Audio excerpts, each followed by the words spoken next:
చరణం శిష్యగణ ప్రవణం శ్రీనారాయణ దాస గురు చరణం శిష్యగణ ప్రవణం శ్రీనారాయణ దాస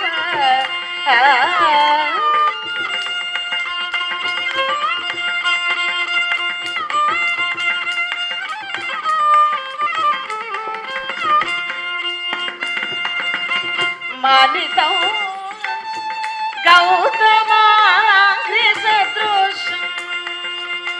మానితం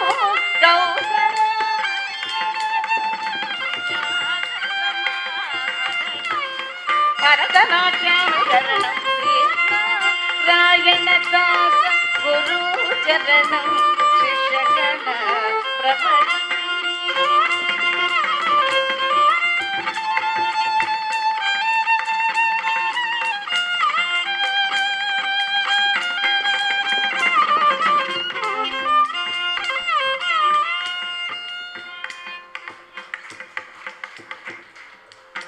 सकल रस कृसमाज पूजित जाम्बूजद नोपुर विराजितं सकल रस कृसमाज पूजित जाम्बूजद नोपुर विराजितं अकलंक रज प्रभावमहितं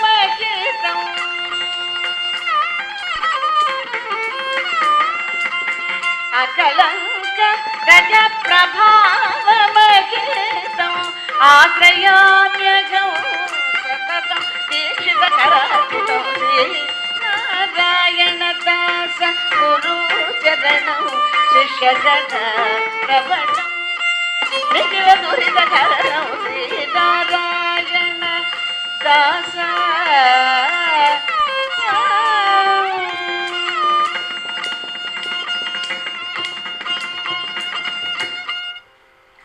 జయ ఇందిరారమణ గోవింద హరి.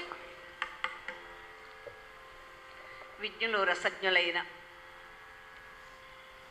సభలో ఉన్న ప్రతి ఒక్కరికి ముందుగా హృదయపూర్వకమైన కళాభివందనాలు మనఃపూర్వకంగా తెలుపుకుంటూ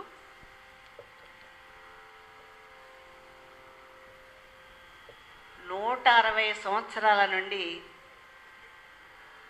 శ్రీ ఆదిభట్ట నారాయణ దాసవర్యుల యొక్క జయంతి ఉత్సవాలు జరిపిస్తున్నారు. చాలా గొప్ప విశేషం.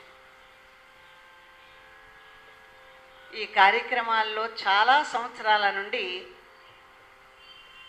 ఈ దివ్య సన్నిధిలో కథాగానాలు చేస్తూ తరిస్తూ ఉన్నాం, అందరితో పాటు నేను కూడా.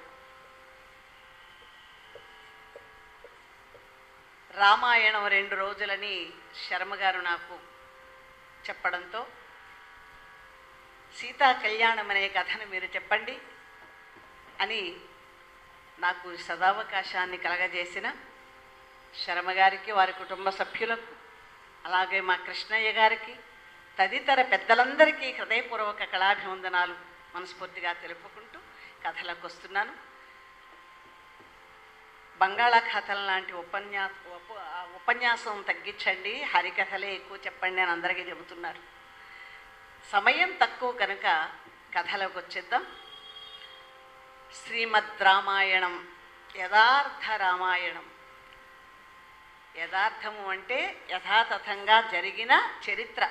త్రేతాయుగంలో దాసుగారు యథార్థ రామాయణం అని ఎందుకు పేరు పెట్టారు అంటే, యథాతథంగా జరిగిన ఈ రామాయణాన్ని కళాకారులు చక్కగా ఒక పల్లెలు కానీ పట్టణాల్లో కానీ ప్రజలందరికీ రామాయణాన్ని వినిపిస్తూ తద్వారా వచ్చే అర్థంతో బ్రతకండి అని యథార్థ రామాయణం అని పేరు పెట్టారు. అర్థము అంటే డబ్బు, తద్వారా వచ్చే డబ్బుతో మీరు సుఖంగా బ్రతకండి రామాయణం చెప్పుకుంటూ అని. కనుక ఈ 2 రోజుల్లో కూడా ప్రతి కథకులు చక్కగా వారి వారి యొక్క ఘట్టాలను పూర్తి చేసి రామాయణ మహాకావ్యాన్ని మీకు వినిపిస్తూ అందరినీ కూడా ఆనందింపచేస్తారు. నిజంగానే శర్మగారు చెప్పినట్లుగా విజయవాడ పట్టణం రోహిణీ కార్తెని మించి ఎండలతో ఉక్కిపోతున్నామని వార్తల్లో వినేవాళ్ళం మేము. మరి రామాయణం అంటే అసలు ఈ ఉత్సవాలు ప్రారంభమే మొదలు చల్లగా అయ్యి హాయిగా ఉన్నారంతా కూడా. ఇక్కడ మనకి ఎంత వర్షం వచ్చినా ప్రోగ్రాం ఆగేది ఉండదు కాబట్టి ఆ భయమే ఉండదు. కళామ తల్లులు, కళాభిమానులు, కళా పోషకులు ఎందరో ఉన్న ఈ సభా సరస్వతికి హృదయపూర్వక నమస్కృతులు తెలుపుకుంటూ కథలకు వస్తున్నాను. సీతా కళ్యాణ విశేష వినోదము చెవుల విడుగా వినిపించగా ఆలుపవలయో సీతా కళ్యాణ విశేష వినోదము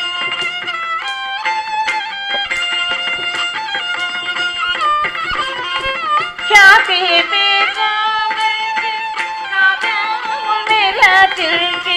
ఖ్యాతి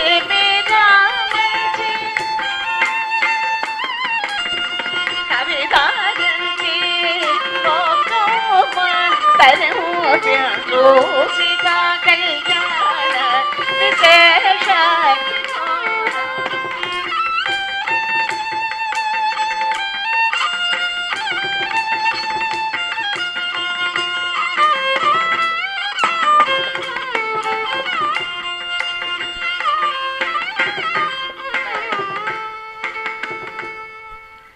ఇక్ష్వాకులతో ప్రారంభమై మాంధాదాది మహామహులు పరిపాలించిన కోసల దేశానికి కోసలమనగా ఇంగిత జ్ఞాకి కోసలహ అని చెప్పినట్లు ఆ దేశవాసులంతా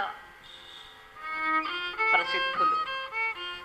అట్టి కుశలులతో కూడుకున్న కోసల దేశానికి అయోధ్యను రాజధానిగా పరిపాలిస్తూ ఉన్నాడు దశరథుడు. ఇప్పటి వరకు మా రాముడు గారు రామలక్ష్మణుల్ని పుట్టించేశారు. ఇక వారికి మనం కళ్యాణం చేయాలి. చక్కగా పెరిగి పెద్దవారు అవుతూ ఉన్నారు. అన్ని విద్యలలో అఖండ ప్రతిభాశాలురే విలసిల్లుతోన్న తన కుమారులను చూచుకొని అపరిమితమైన ఆనందంతో పొంగిపోతూ ఉన్నాడు దశరథుడు. ఎందుకంటే లేక లేక కలిగిన సంతానం 60,000 సంవత్సరాలు వయస్సు వచ్చిన తరువాత కలిగిన సంతానం. రాముడంటే ఆ నలుగురిలో మరింత ప్రాణం దశరథుడికి. రెప్ప వెయ్యడం మర్చిపోయి చూస్తూ ఉండేవాడట. అలా అన్ని విద్యల్లో కూడా వారు ఆరితేరి ఆ తల్లిదండ్రులను ఆనందపరుస్తూ ఉంటే ఇలా ఉండగా రామాయణం జరగడానికి కారణం ఉంది కదా. కేవలం వారి ఇంటిలోనే ఉండడానికి కాదు కదా రామావతారానికి అర్థం. విశ్వామిత్ర మహర్షి ఏం చేశాడు? ఆయన్ని చూడగానే అందరూ కూడా ఒక్కసారి లేచి నిలబడ్డారు. ఆయన రూపురేఖలు ఎలా ఉన్నాయి? నారాయణదాసు గారి యొక్క ప్రతి పద్యం, ప్రతి కీర్తన ఆడిముచ్చాలు. ముడివడి గడ్డము మోకాళ్ళ నొరయగా మడమలకు బల్ల జడలు తగుల మొల్ల చుట్టూ పులితోలు ముంజేత జపమాల అడుగులం పావకోళ్ళ అమరుచుండ నివురు గ్రమ్ముచునున్న నిప్పులాగున భూతి పోసిన బంగారు బొంది మెరయ సటి మీద నిడుద చంద్రపు బొట్టు చెవుల రుద్రాక్షమ చెలువ మీర బ్రహ్మ తేజంబు దిక్కుల చూపరులకు భయము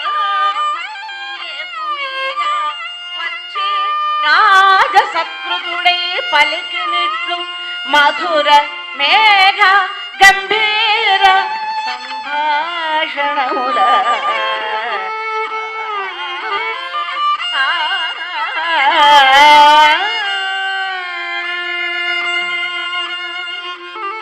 ముడివేసిన గడ్డ మోకాళ్ళ వరకు వ్రాలాడుతుండగా మొల చుట్టూ పులితోలు కట్టుకుని ముంజేత జపమాల పట్టుకొని బ్రహ్మ తేజస్సుతో చూచే వారందరికీ భయము భక్తి ఒకేసారి కలిగినట్లుగా సభలోనికి ప్రవేశించారు. అప్పుడు వెంటనే అర్ఘ్యపాద్యాదులతో అతిథి సపర్యలతో సృష్టిగా పూజించి తమ రాక కారణమేమి స్వామి అని అడిగాడు దశరథుడు. అప్పుడు అంటున్నాడు విశ్వామిత్రుడు, రాజా, నేను వచ్చిన కారణం నీ సాయము కోరుటకిటు వాచితి నే యజ్ఞముకటి తలపోసి. నీవా సామాన్యుడవు కావు, వాసవుడైన నీకు సమానమా వాసవుడైన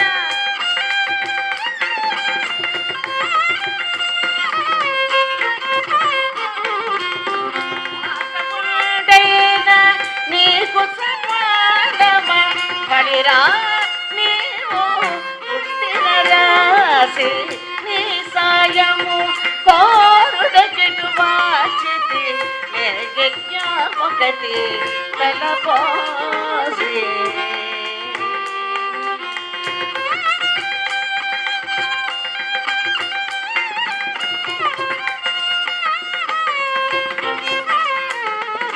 మకరదుల నల్గుర కొడుకుల మకరదుల నల్గుర కొడుకుల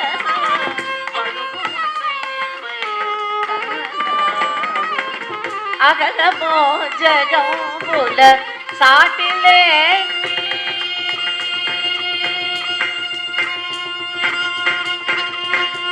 అగలమో జగముల సాటిలే అదృష్టమున మనుజునావు నీ సాయము యజ్ఞముకటి తలపోసి.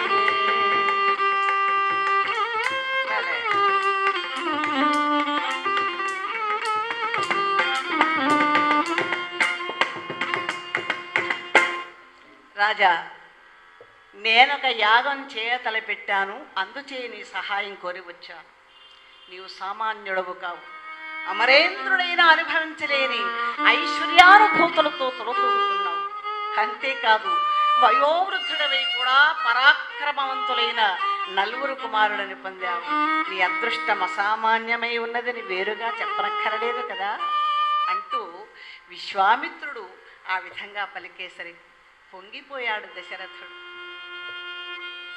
స్వామి, తమంతటి వారు వచ్చి నా సహాయాన్ని కోరడం అంటే దివాకరుడు దివిటి సహాయం కోరడం లాంటిది కదా మహాత్మా.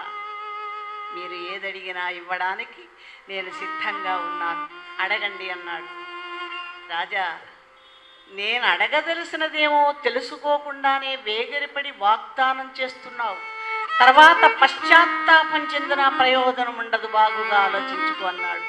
అయ్యో స్వామి, నా మాటలేందో ఆ మాత్రం నమ్మకం లేని ఎడల ఇదిగో ప్రమాణం చేస్తున్నా, పంచభూతములాన మీ పాదమాన మాట తప్పగబోను ముమ్మాటికేను సముదమునల్ తెల్పుడో సౌజమేంద్ర రవికులోద్ధారకుడు శ్రీరామునా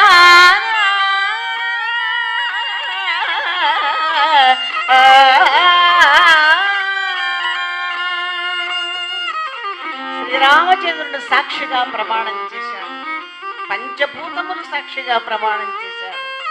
ఆ ప్రతిజ్ఞ వాక్యాలు వినగానే మౌనేంద్రుడు ఆనందపడి, రాజా, నా క్రతువులకు కావలసినది వస్తు సముదాయం కాదు, యాగ విఘాతుకులైన మారీచ తుపాకులను మదమణచి యాగ రక్షణ చేయగల మహానుభావుడు కావాలి. సుందర రూపం శ్యామల గాత్రం సకల కళ్యాణ గుణధామో సుందర రూపం శ్యామల గాత్రం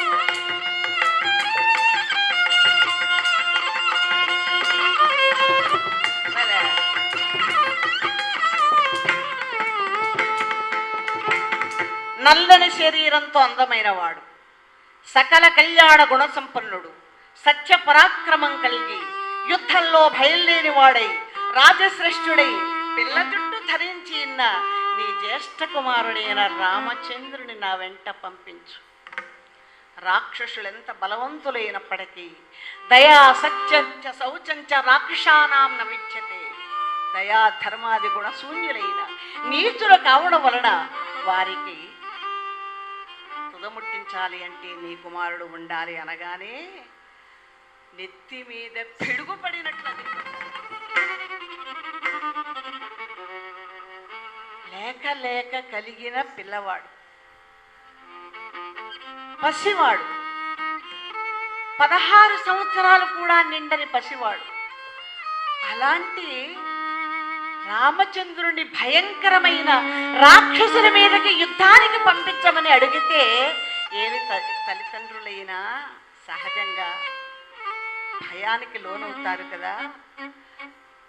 తల్లిదండ్రులు తన కుమారుడు ఎంత పెద్దవాళ్ళైనప్పటికీ కూడా వాళ్ళ దృష్టిలో వాళ్ళు పసివాళ్లే. మొన్న మా చంటోడు వచ్చాడండి అంటాడు. ఆ చంటోడుకు 4 జంటోళ్ళు ఉంటారు. అది సహజం, ప్రకృతి ధర్మం, ప్రేమ. రామచంద్రుడి యొక్క గొప్పతనం విశ్వామిత్రుడికి తెలుసు కనుక అక్కడికి వచ్చాడు, అడుగుతున్నాడు. ఆ విషయం ఈయనకి తెలియదు కదా. కేవలం రాముడు తన కుమారుడు మాత్రమే, పైగా పసివాడు.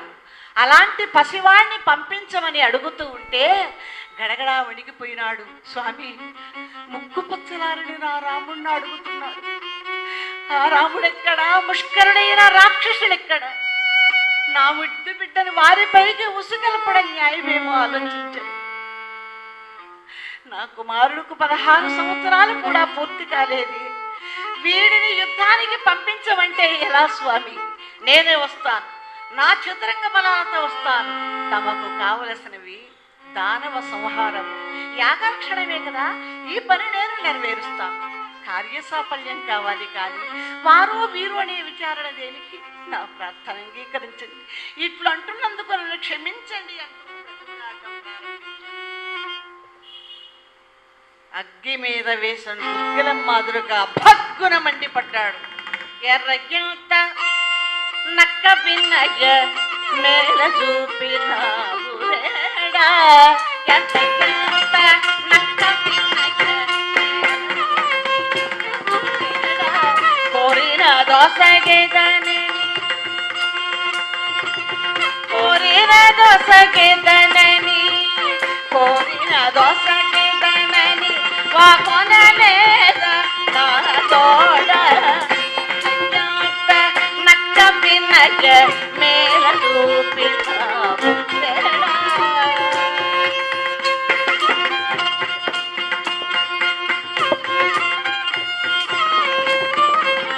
కల్లల్లాడు బాడు నిక్కముగ దోక్క మగవాడ, కల్లల్లాడు బాడు నిక్కముగ దోక్క మగవాడ, చల్లరే సౌపదదులకి సీమాట అరువేళ. ఓరి దశరథ, కాకుత్స వంశంలో దేహి అన్న వాడికి నాస్తి అని చెప్పిన వాడు ఇంతవరకు పుట్టలేదు. ఆడిన మాట తెప్పావు, ఇక నీ ముఖం చూడ అని వెళ్ళిపోబోయినాడు. ఏం చెయ్యాలో అర్థం కాలేదు. మహారాజుతో పాటు అక్కడున్నవారు కూడా క్రోధానికి గడగడగడగడలాడిపోతూ ఉన్నారు. ఇప్పుడు వెంటనే లేచాడు. కులగురువైన వశిష్ఠ మహర్షి దగ్గరికి వెళ్ళాడు. అడకత్తెరలో పాకువక్క మాదిరిగా తయారైన తన పరిస్థితిని చక్కదిద్దామని వేడుకొనగా సర్వమూ తెలిసిన వశిష్ఠ మహర్షి చిరునవ్వు నవ్వుతూ, రాజా అనివగచెడి దశరథుతో వశిష్ఠుడని చిరునవ్వు నవ్వే,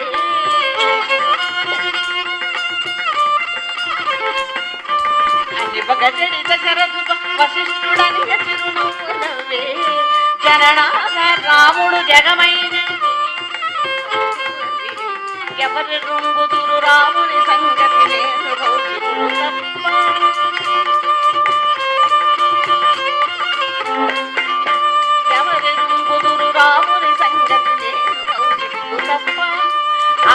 విశ్వామిత్రుడొక్కడి సమర్థుడు తప్ప విప్ప అని ఒకటి దశరథుడు వశిష్ఠుడంత తిరునవ్వు నవ్వే శరణాథ రాముడు జగమైన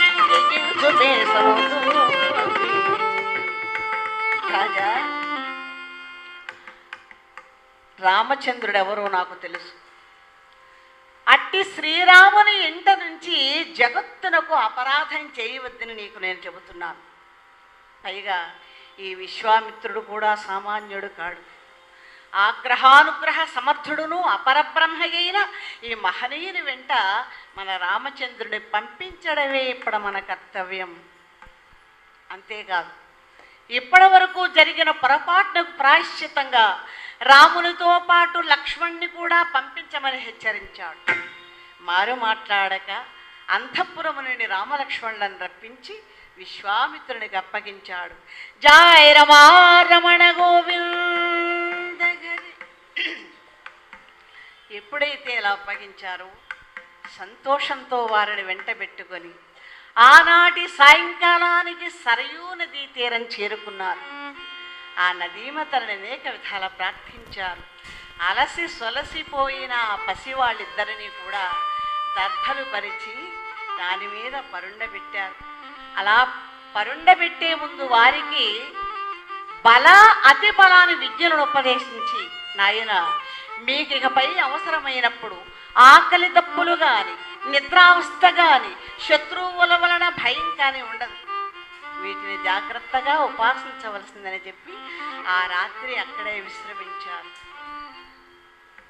బ్రహ్మముహూర్త కాలం తెల్లవారుజాము అవుతూ ఉన్నది. నిర్మలంగా నది పారుతూ ఉన్నది.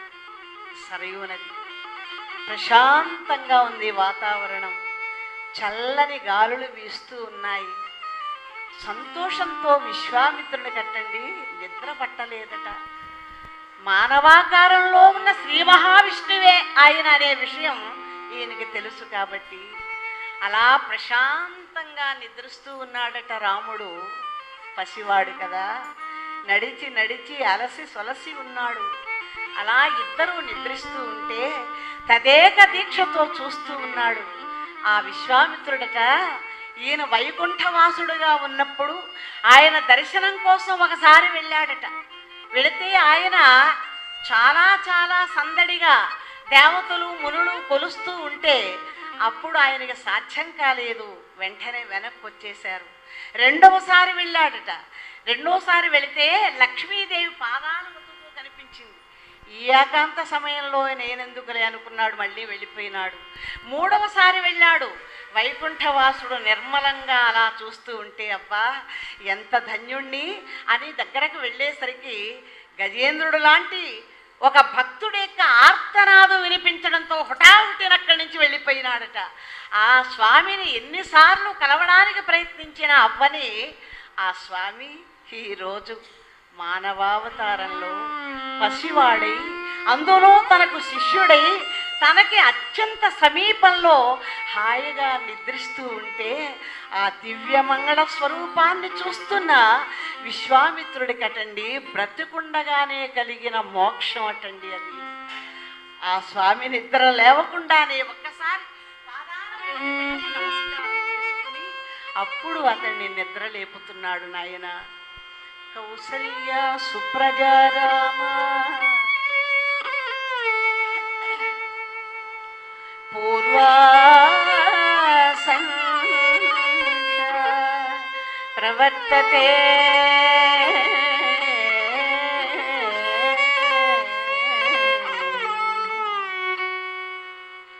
ఉత్తిష్ట నరశార్దూల కర్తవ్యం దైవమాంకికం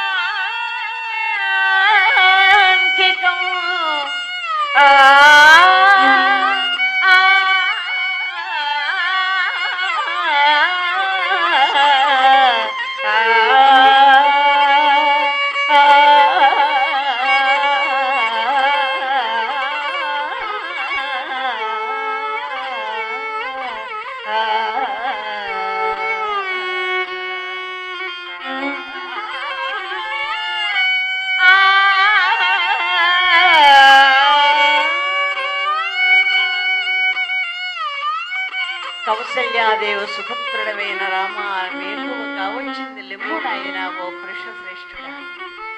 ఈశ్వర చోదితమైన నిత్యకృత్యములు చేయవలను అంటూ నిద్రలేపాడు. విశ్వామిత్రుడు చెప్పిన ప్రకారంగా కాలాహురి కృత్యాలు తీర్చుకొని రామలక్ష్మణులు సరయూ నదీ తీరం దాటి క్రమంగా వారు బయలుదేరి భయంకరమైన తాటకారణ్యంలోనికి ప్రవేశించి పెడుతున్నారు. అప్పటికే ప్రదేశమంతా ప్రతిధ్వనించేలా పెద్ద పెద్ద బొబ్బలు వినిపించాయి. పదఘట్టనమునకు బెదరి జంతులు పార బెనుహొంకృతిగా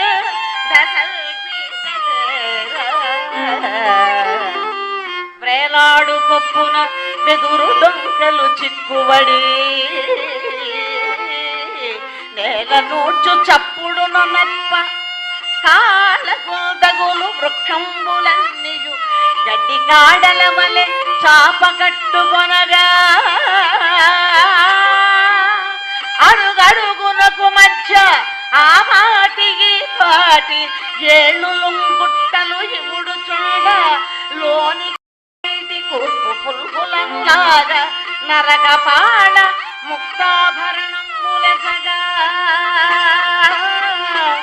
అగ్నికుండములట్లు రక్తాక్షులరా వచ్చే తాటగ పిడుగులు వడగబగే. భయంకరమైన ఆకారంతో దూరాన్నించి వస్తున్నారు రామలక్ష్మణులు. ఎంత కమ్మని వాసన! బబ్బబ్బబ్బబ్బా, ఇంత కమ్మని నరవాసన ఇదివరకు ఎప్పుడూ వేయలేదే. అబ్బో, వీళ్ళని చంపి ఒకేసారి తినివేయడం కంటే ఒరుగు చేసి భలే ఉంటుంది. కళ్ళు త్రావునప్పుడల్లా కాస్త కాస్త నంజుకోవచ్చు సుమా. ఏమి నరవాసన, అగేమి నరవాసన, ఎంత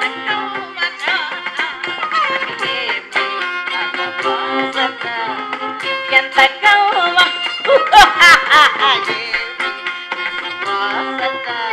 వాసన వాసన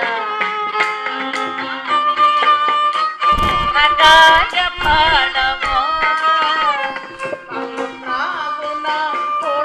రగాయ పాడమో పల్ల పల్లగా నాడుకొనిద పల్ల పల్లగా నాడుకొనిద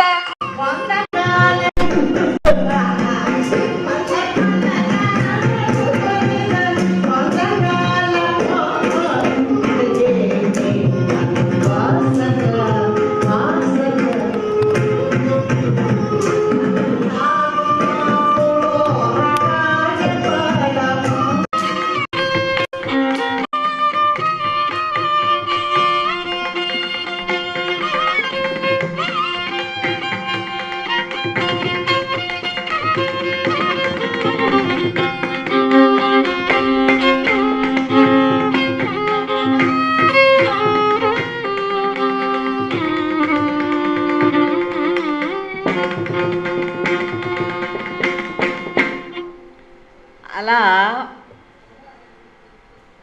భయంకరమైన కేకలు పెడుతూ భయంకరమైన ఆకారంతో అడ్డదిడ్డంగా ఎటంటే అటు వెళ్ళిపోతూ నడుచుకుంటూ కింద పడుతూ మీద పడుతూ అలా వాళ్ళని చూస్తూ వస్తూ. మద్యం తాగినవాడికి ఒళ్ళు తెలియదు కదండి, ఇష్టం వచ్చినట్టు ఉంటారు. ఒక ఆయన రోడ్డు మీద అటు ఇటు ఇటు అటు ఎటు నడవాలో వాడికి తెలియకుండా పడుతూ లేస్తూ రోడ్డంతా వాడే నడుస్తున్నాడు. ఎదురుగా ఒక సాధుగారు వస్తున్నారు.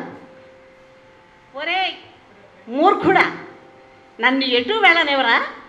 నేను ఇటు వెళుతుంటే ఇటు వస్తున్నావు, అటు వెళుతుంటే అటు వస్తున్నావు, నీకేమైనా పిచ్చి పట్టిందా? తాగుడు ఎక్కువైందిరా మూర్ఖుడా, నీలాంటి వాడు చస్తే నరకానికి పోతారంతే అన్నాడు. వీడి దున్నపోతు మీద వాన కురిసినట్టే కదా. వీడిని అంతలా తిట్టినా కాసేపటికి ఏడ్చావా, నేను చస్తే నరకానికి పోతానా?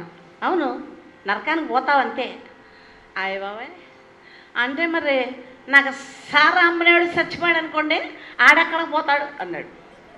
వాడు ఏమైనా గొప్పోడే, వాడు నరకానికే పోతాడు. హాయ్ బాబా. మరైతే నా సిగినమ్మిన వాడు చచ్చిపోయాడు అనుకోండి, ఆడెక్కడికి పోతాడు? వాడు నరకానికి పోతాడరా? మీరంతా వెధవలంతే, నరకానికి పోతారు. అయ్యా సామె, వాళ్ళిద్దరు కూడా నా వెనకాల వచ్చేసినప్పుడు ఇక నాకు నరకం ఏంటండి సామె? అక్కడ వాడికి నరకం కాదు, అక్కడ కూడా స్వర్గమే. ఎందుకంటే అన్నీ అక్కడ దొరుకుతున్నాయి కనుక. అలా తాగిన వాళ్ళకి ఒళ్ళు పైన తెలియదు. ఆమె ఇష్టం వచ్చినట్టు అనుకుంటోంది. ఆహా, ఈ లేతగా ఉన్న ఈ పిల్లకాయలు ఎవరో బా బ్రహ్మాండంగా ఉంది, ఆ పక్కన ఎవడవా అని వికటాట్టహాసం చేస్తూ దూరాన్ని నుంచి వస్తున్న రామలక్ష్మణులను చూచి భయంకరంగా అరుస్తూ ఉంటే ఒక్కసారి ఆ దృశ్యాన్ని చూపిస్తూ విశ్వామిత్రుడు అన్నాడు, నాయనా రామచంద్ర, త్వరపడాలి. ఆ రాక్షసి సామాన్యమైంది కాదు, 1000 ఏనుగల బలం కలది. పైగా కామరూపుడు కూడా లక్షల కొలది మనుష్యులను గోవులను పొట్టన పెట్టుకొని ఈ ప్రదేశాన్నంతటినీ నిర్మానుష్యం చేసి విడిచిపెట్టింది ఆ మహాపాపి. దాన్ని సంహరించు నాయనా అన్నాడు. కానీ ఆడదాన్ని చంపడం స్త్రీ హత్యా దోషం కదా గురుదేవా అన్నాడు. స్త్రీ హత్యా దోషం అంటే సజ్జనుల యందు అది ఉపయోగపడుతుంది, దుర్జనుల పట్ల కాదు. కాబట్టి నేను చెబుతున్నాను చెయ్యి అన్నాడు. వెంటనే గురువాజ్ఞను తలదాల్చి మారణాస్త్ర ప్రయోగంతో అలా ఎప్పుడైతే బాణం విడిచిపెట్టాడో మరుక్షణంలోనే హాహాకారాలు చేస్తూ నేల మీద పడిపోయి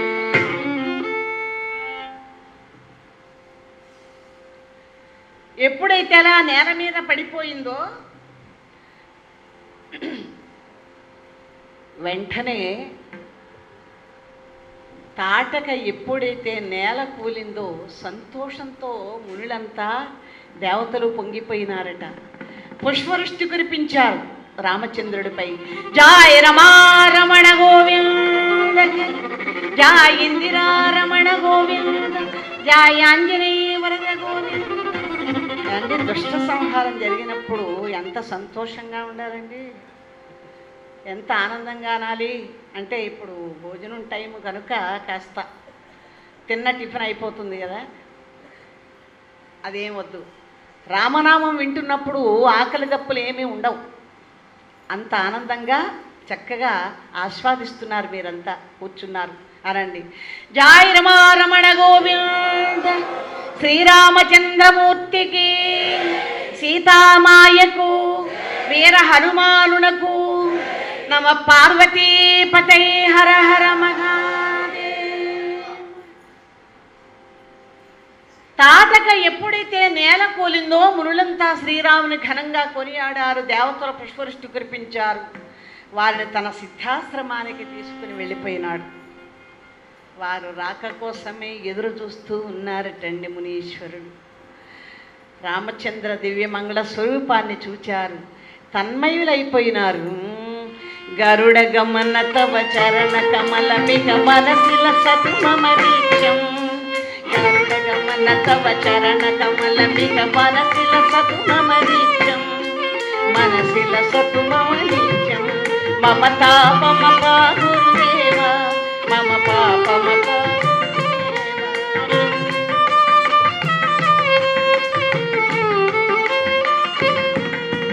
జల జనయన విధి నముతి కరణముఖ విబుధ విముత పద పద్మ, కరణముఖ విబుధ విముత పద పద్మ,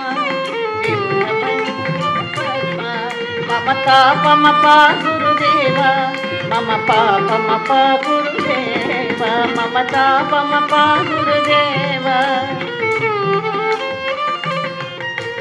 శంఖ చక్రధర దుష్ట దైత్యకర సర్వలోక శరణ,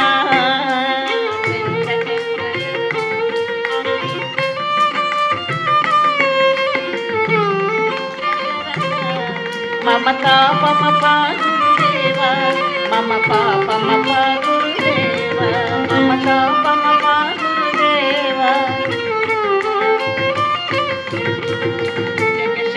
భవ మదన జనక మమ జనన మరణ భయకారి జగ శయన భవ మదన జనక మమ జనన మరణ భయకారి జనన మరణ భయకారి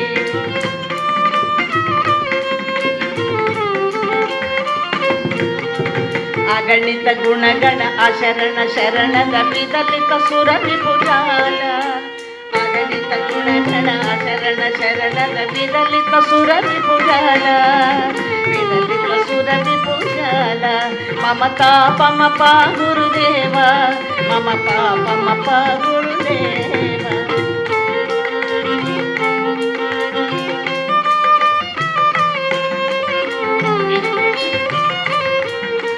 భక్తవర్యమిక భూరి కరుణయ పాపి భారతీ తీర్థం భక్తవర్యమిక భూరి కరుణయ పాపి భారతీ తీర్థం పాపి భారతీ తీర్థం మమ తాపమ గురుదేవ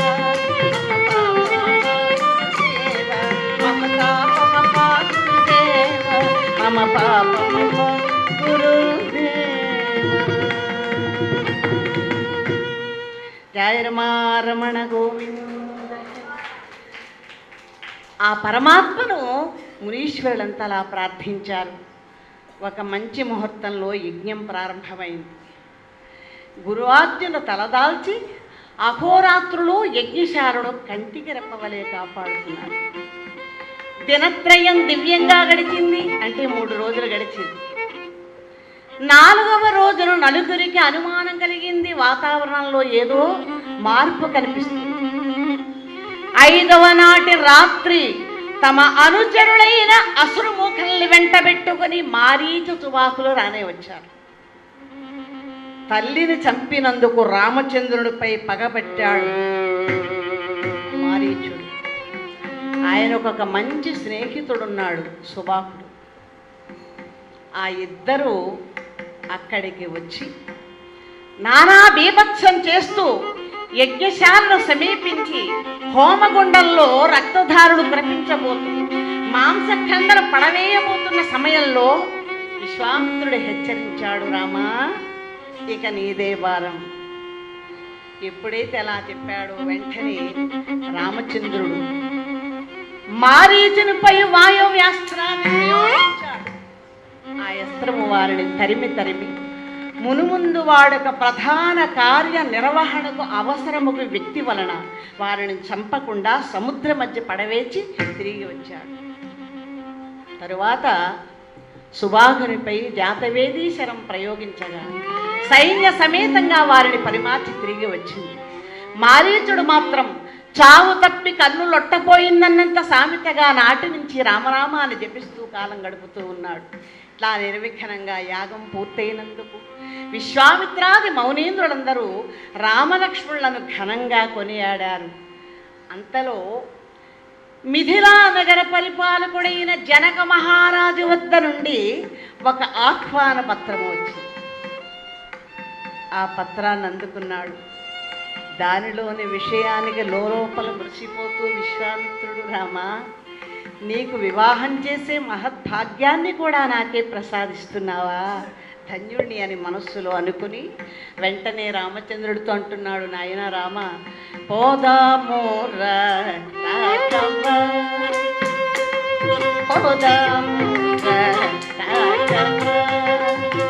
మిథిలకు పోదామోరా సముచిత సౌభాగ్యములతో పోదామోరా.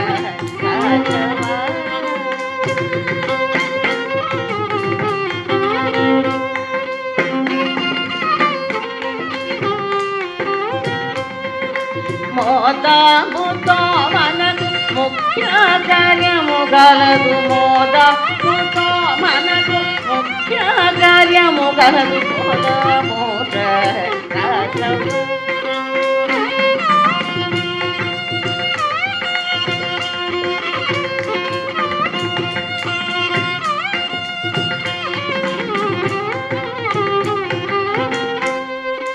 పోదా మచ్చటనున్న పురకారు విల్లుండు, పోదా మచ్చటనున్న పురకారు విల్లుండు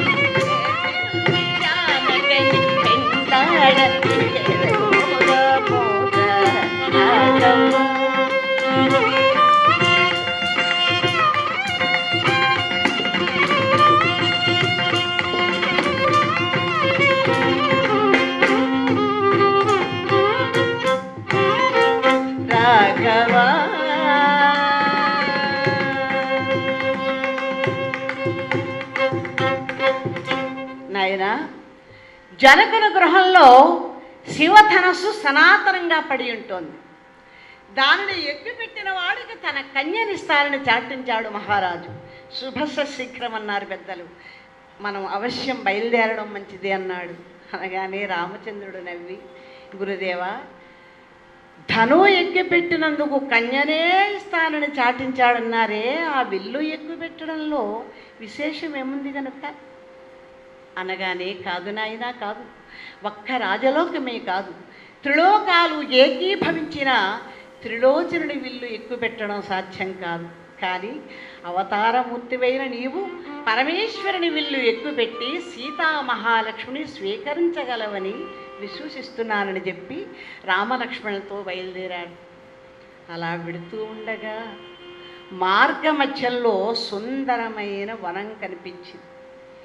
ఆ విశేషాలు తెలుసుకొని కోరుతూ రామచంద్రుడు అంతా కూడా చూస్తూ అంటున్నాడు, గురుదేవా, కిలకిలా రావములు చేసేడు పక్షులతో, ఫలయత భరితమైన వృక్షములతో, సహజ విద్వేషముడిగి పరస్పరానురాగముతో మెలుగుతున్న జంతువులతో ప్రశాంత నిలయమైన ఈ తపోవనంలో తపోధనులెవ్వరూ నివసించకపోవడానికి గల కారణమేమిటి అని అడిగాడు. దానికి ఈయన సమాధానం చెప్పబోతున్నాడు. ఆయన ఎలా అడిగాడు? అక్కడ ఒక రాయి ఉంటే దాని మీద ఆయన పాదం పెట్టి కుతూహలంగా అడిగాడు. ఇంతలో రామ పాదస్పర్శచే ఆ రాతిలో కదలిక మొదలైంది. అది క్రమంగా కరిగి కరిగి కరిగి ఒక స్త్రీమూర్తిగా తన కళ్ళ ఎదుట ఒక స్త్రీమూర్తి నిలవబడి ఒంటి నిండుగా నారచీర ధరించి చేతులు జోడించి స్వామికి ఎదురుగా ఆశ్చర్యపోయారు అంతా కూడా. అప్పుడు ఆ తల్లి, ఆవిడే అహల్య, ఎంతకాలం నుంచో శాపవిముక్తురాలై అక్కడ ఉన్నది. ఇప్పుడు పవిత్రమైన పాదస్పర్శచే ఆమె శాప విముక్తురాలయ్యింది. నీ పదంబు తాకినంత పవిత్రనే తీరామ. కొన్ని పవిత్రమైన పాదస్పర్శతో పునీతులవుతారు. కొన్ని పాదాలు తాగితే దుమ్మంటుకోవడం తప్ప ఏమీ ఉండదు. ఎర్రబట్టలు వేసుకోగానే పాదాల మీద పడిపోకండి. ఇప్పుడు అందరూ ఇంకేముంది, ఆ భగవంతుడి తర్వాత వీళ్ళే అనుకుంటున్నారు, పాద పూజ చేయడానికి ఎంత, పూజలు చేయడానికి ఎంత, అలా రేటులు నిర్ణయించే మహానుభావులకి దయచేసి దగ్గరకు కూడా వెళ్ళకండి ఎవరు. ఇక్కడ పవిత్రమైన పాదం, సామాన్యమైన పాదమా, బ్రహ్మ కడిగిన పాదం. అలాంటి పవిత్రమైన పాద స్పర్శతో ఆమె పునీతురాలై, స్వామి నీ పదం పవిత్ర శ్రీమతి శివుని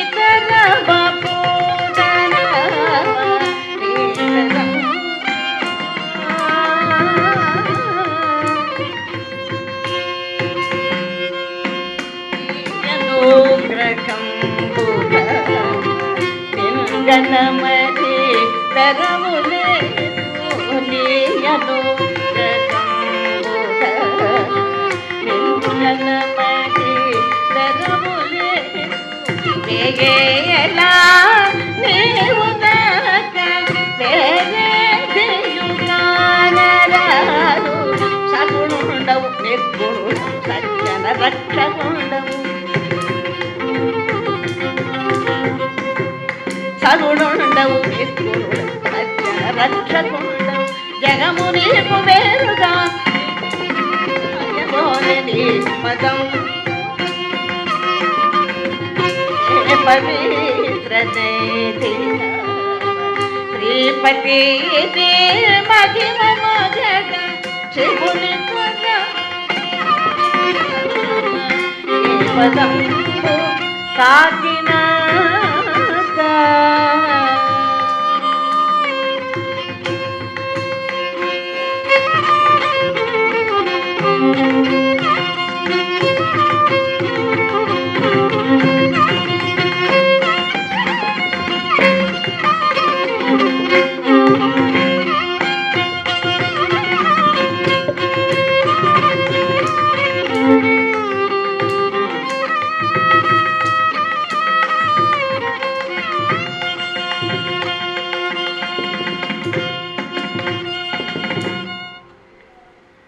దయామయ పవిత్రమైన నీ పాద స్పర్శచే నేను శాప విముక్తురాలైనాను.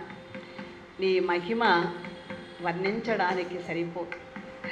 నీ దయతో నేను నీతురాలైనాను స్వామి అని ఎప్పుడైతే ఎలా నిలబడిందో అంతలో ఆమె భర్త అయిన గౌతమ మహర్షి వచ్చాడు. రామచంద్రుణ్ణి చూచాడు, తన్మయుడయ్యాడు. జగదభిరామ సహస్రనామ సుగుణధామ సంస్తుభనా.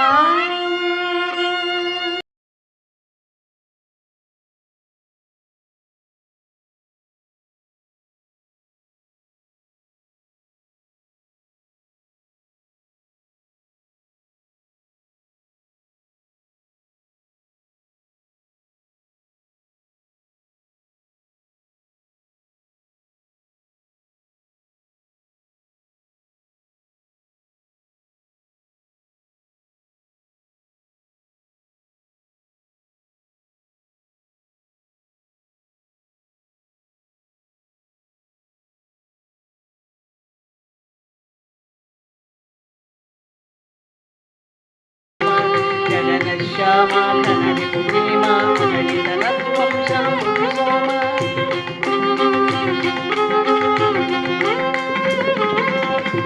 శ్రీరామ దశరథ రామ అయోధ్య రామ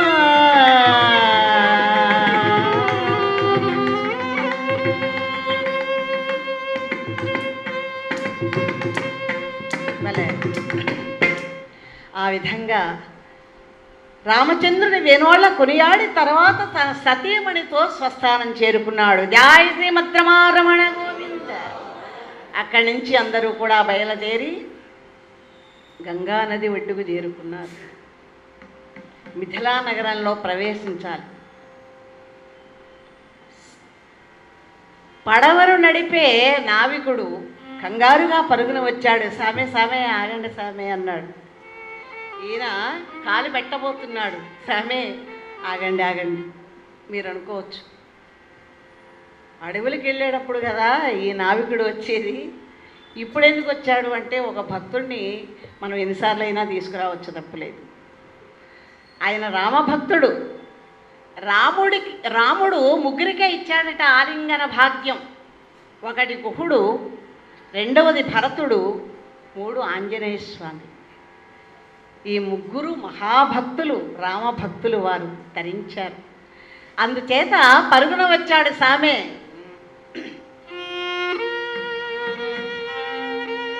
నీ కాలి దుమ్ము సోకిరాయి ఆడది అయినాదంట, నా నావ మీద కాలు పెడితే ఏమవుతాదో తంట. సామే సామే ఆగండి. సోకిరాయి నావ మీద కాలు పెడితే ఏమవుతాదో తంట. దయచేసి ఒక్కసారి కాళ్ళు కడగనీయమంట. సామే సామే ముమ్మూర్తులను నారాయణమూర్తి వంట రామయ్య ఓ రామయ్య తండ్రి, మా దేవుడంటే నువ్వేలే రామయ్య, నువ్వేలే రామయ్య తండ్రి, రామయ్య తండ్రి.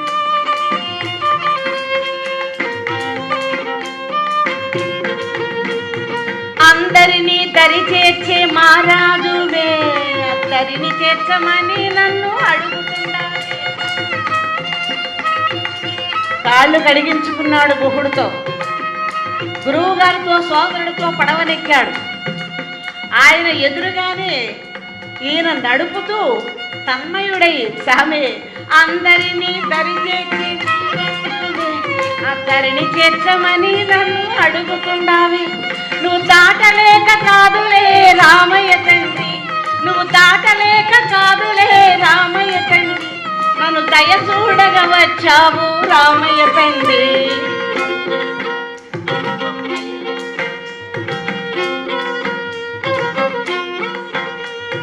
హైలెస్స హైలెస్స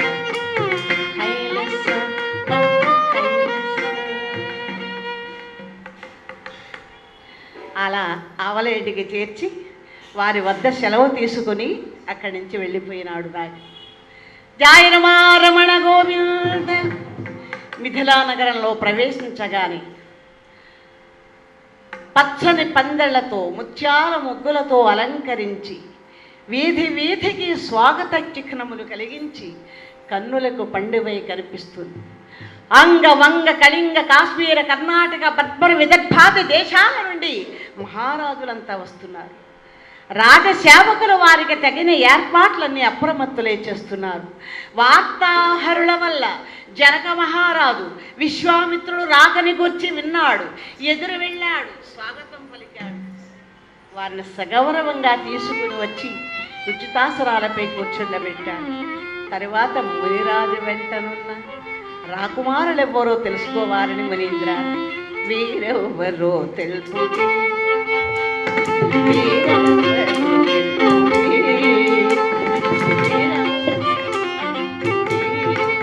ముని మధ్య వీరెవ్వరో తెలుపుడే.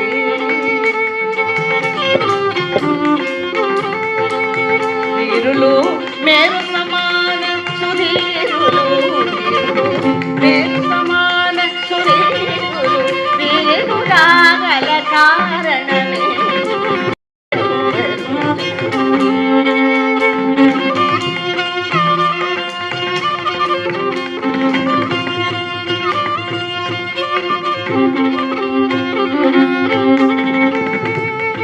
మారులు అతి శుభమారులు ఎవరి కుమారులు పాపనాశాలు, మారులు అతి శుభమారులు ఎవరి కుమారులు పాపనాశాలు, నీరగనేత్రుడు నిర్మల వ్యాతుడు సూర్యజన వనులు సోమలు.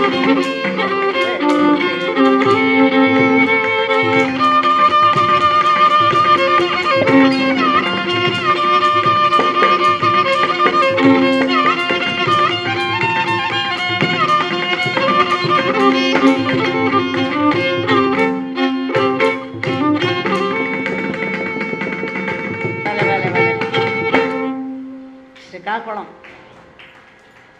అక్కడ మంచి విద్వాంసులు ఉన్నారు. మోహన్ రావు గారు, మా నాగేశ్వరరావు గారు. అంటే మన ప్రాంతంలోనే ఎక్కువ కళాకారులకి ప్రసిద్ధి. సరే, దక్షిణామూర్తి గారు ఈ ప్రాంతాన్ని ఏలేస్తున్నారనుకోండి.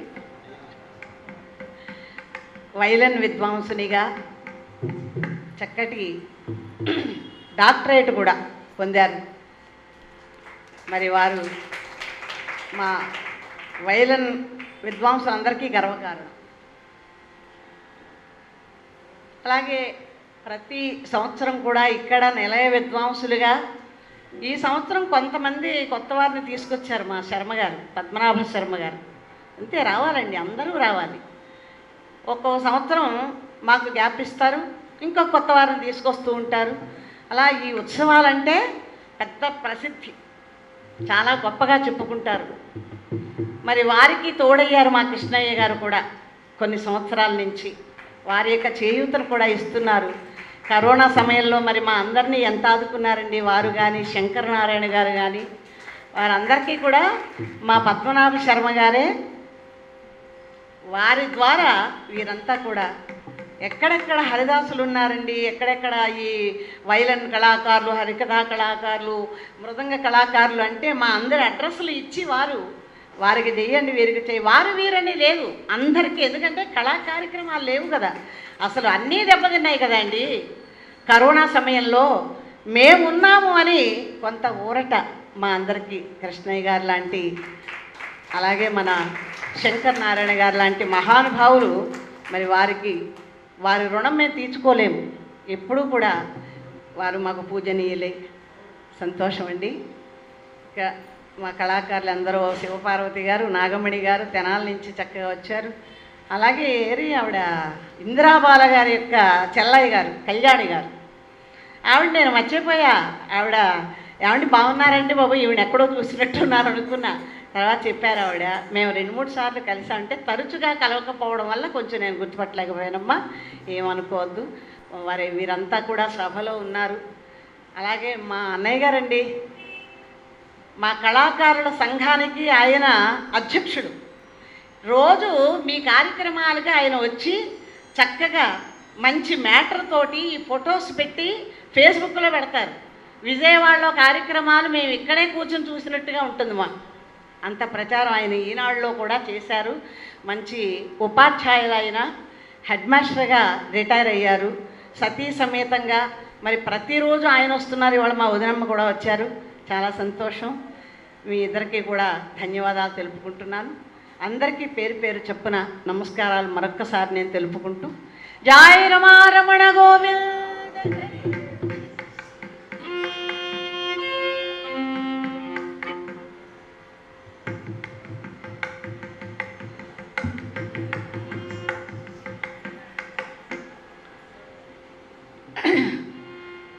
ఎప్పుడైతే వారిని పరిచయం చేశారో వీరెవరు స్వామి అన్నాడు జనక మహారాజు వచ్చి వీరి దగ్గరికి.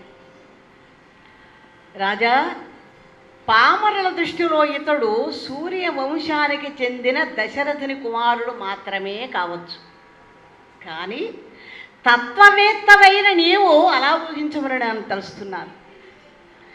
నేను చేసిన అన్ని కార్యక్రమాలలో ఇతడు ముందుండి రాతిని నాతిగా చేసినవాడు, భయంకరమైన తాటకను సంహరించినవాడు, మారీచు చుబాకులను మదమణచినవాడు కూడా ఇతడే. కనుక ఇతడు తప్పక నీ కల్లుడు కాగలడని విశ్వసిస్తున్నాను అని చెప్పి ఇద్దరికీ వివాహం జరిపించగలిగితే నీ కుమార్తె సామాన్యమైంది కాదు, ఇతడు కూడా సామాన్యుడు కాడు. వీరిరువురికి వివాహం జరిపించగలిగితే చెరకునకు పండు పండినట్లు, సువర్ణానికి సువాసన అప్పినట్లుగా ఉంటుంది. ఎంత గొప్పగా చెప్పాడు చూడండి. కాబట్టి ఇతడు తప్పక నీకు అల్లుడు కాగలడని విశ్వసిస్తున్నాను అన్నాడు. సంతోషంతో పొంగిపోయినాడు జనక మహారాజు. అక్కడ నుండి బయలుదేరాడు. ఈ శుభవార్త తన కుమార్తె సీతకు అందచేయాలనే తలంపుతో వారి వద్ద సెలవు తీసుకుని సీతామందిరానికి బయలుదేరాడు. ఇక్కడ సీతాదేవి ఎలా ఉంది? దేశ దేశాల నుండి వచ్చిన రాకుమారుల చిత్రపటాలన్నీ ఒక గుట్టగా పడి ఉంటే అన్నీ ఆవిడ తీసి పక్కన ఇంకో గుట్ట పెట్టింది. ఏదీ నచ్చట్లేదు. మనం కూడా అంతే కదండి. రాసి పెట్టిన వాడు సరైన వాడు వచ్చే వరకు అలా ఆటలు సాగుతూనే ఉంటాయి. ఎన్నో సంబంధాలు చూసామండి, ఏమీ కుదరట్లేదు. ఆ పక్కనే ఉంటాడు రాసి పెట్టినోడు. కానీ మన భ్రమ ఎక్కడెక్కడో గొప్ప గొప్ప వాళ్ళని తీసుకొద్దాం అనుకుంటాం, తిరుగుతూనే ఉంటాం. అలా ఆ ప్రక్కనే ఉంది రామచంద్రుడి చిత్రపటం. అపూర్వంగా పైకి తీసింది. అలా పైకి వేణి పటమే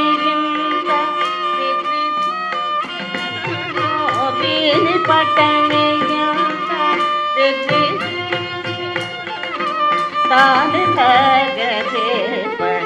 తరమినాదు తెను మిగుల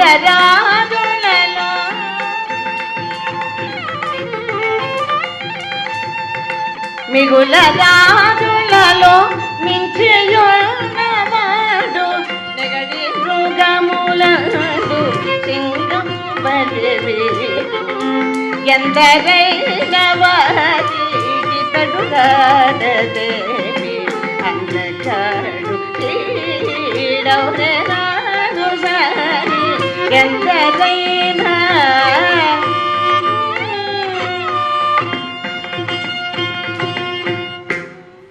అబ్బా, ఇతన్ని చూడవే ఎంత సుందరంగా ఉన్నాడో చిలి.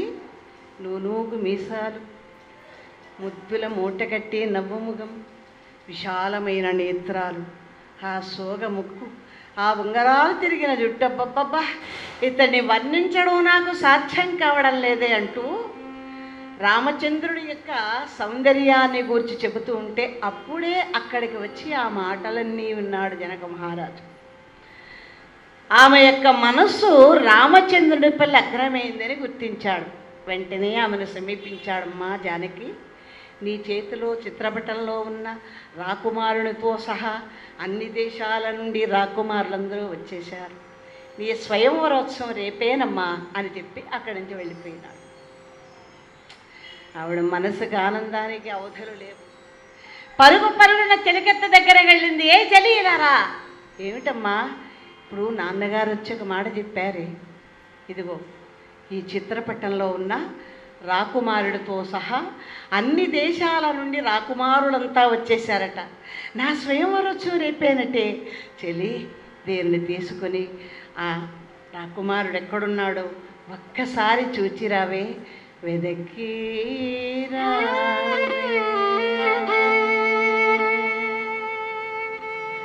ఎక్కడున్నా సరే ఆలస్యం చేయకు, వెదకీరా.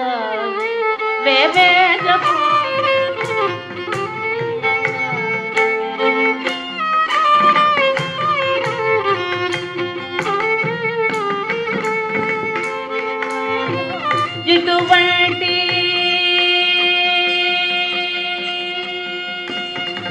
ముదితారో ఇటువంటి పురుషుడు ముదితారో ఇటువంటి పురుషుడు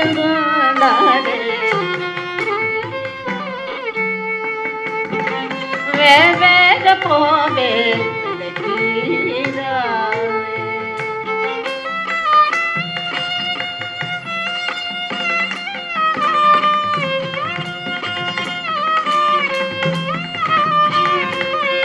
చెలి. రాముడట ఇతని పేరేదో తెలుసా? ఇప్పుడే నాన్నగారు చెప్పారు. రాముడట రాముడట దశరథ రాజసుతుడట. రాముడట దశరథ రాజసుతుడట. కోమాలి వినిపై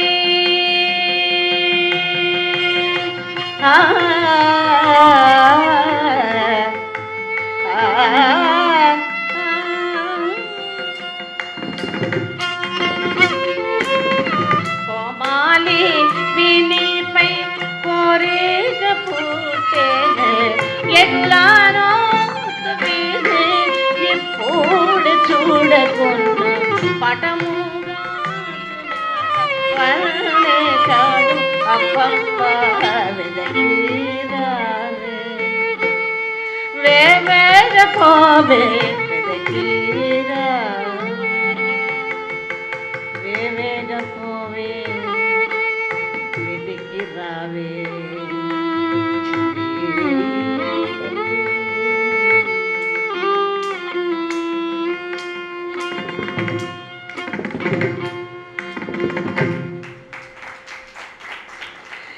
ఎప్పుడైతే అలా చెప్పిందో ఆమె చేతిలోని ఆ చిత్రపటాన్ని తీసుకుంది.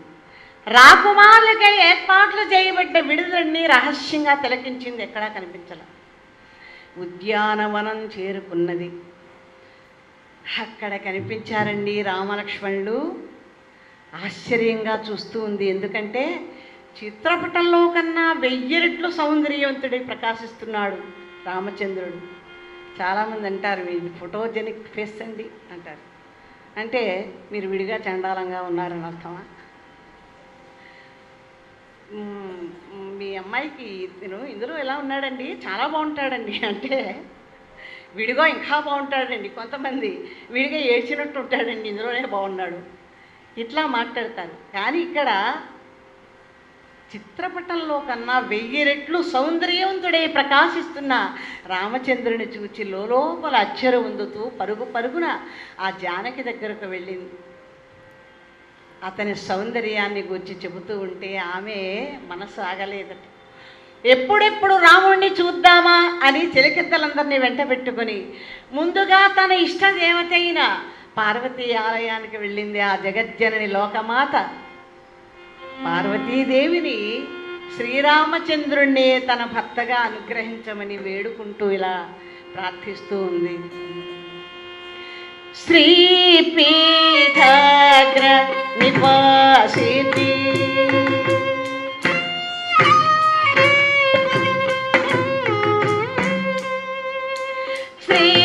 శ్రీపీఠాగ్ర నివాసిని జగజ్జనని శ్రీతజన చింతామణి కరుణారసరంగిణి శ్రీపీఠాగ్ర నివాసిని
ధర్మ సంవర్ధని నిత్య సత్య ధర్మ సంవర్ధని జగదోద్భవ స్థితినాశకారిణి భగవతి లక్ష్మీపతి పరిపాలిని భగవతి లక్ష్మీపతి పరిపాలిని జగజ్జనని తన చింతామణి కరుణారమణి శ్రీపీఠాగ్ర నివాసిని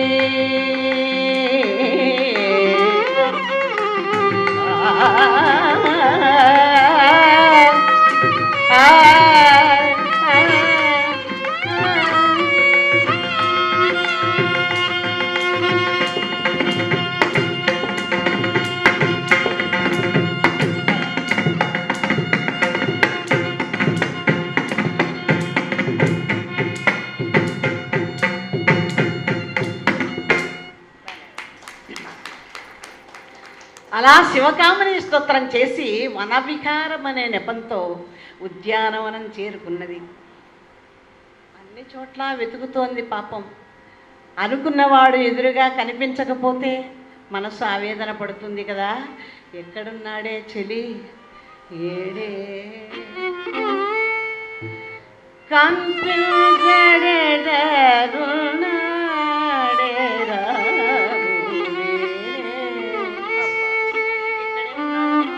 అక్కడే ఉన్నాడన్నావు, తీసుకొచ్చాం, ఏడే కనిపించడు, నాకెక్కడున్నా చూపించండి అంటూ అతన్ని వెతకడం కోసమని తలకు వైపునకు పంపించి తాను కూడా మరొక వైపు నుండి బయలుదేరి వెళ్ళబోతున్న సమయంలో వనమంతా తమ్ముడితో చల్లటి గాలికి కబుర్లు చెప్పుకుంటూ తిరుగుతూ ఉన్నారు రామలక్ష్మణులిద్దరు.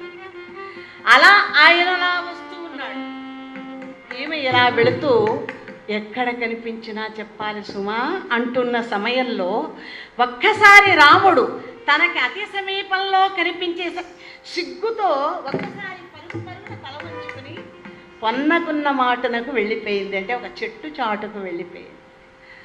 అలా వెళుతున్నావే వంక తడుక్కున మెరుపు మెరిసి మాయమైనట్లుగా అనిపించింది. ఎవరికండి? రామచంద్రుడికి. ఆశ్చర్యంగా చూస్తున్నాడు. లక్ష్మణ, క్రొక్కారు మెరుగులాగున తడుక్కున మెరసి ఎవరై ఉంటుందామే? ఎంత సుందరంగా ఉంది. ఎక్కడ మరగపడ తదేముకో తమ్ముడా, ప్రకారు మెరుగులాగున ఇక్కడ మరగపడ తదేముకో తమ్ముడా.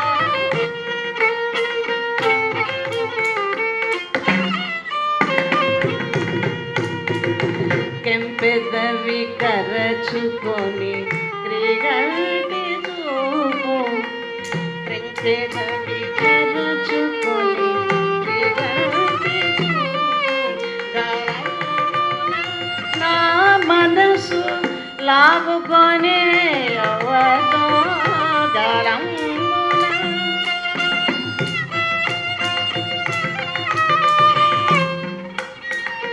ప్రకారు మెరుగులాగున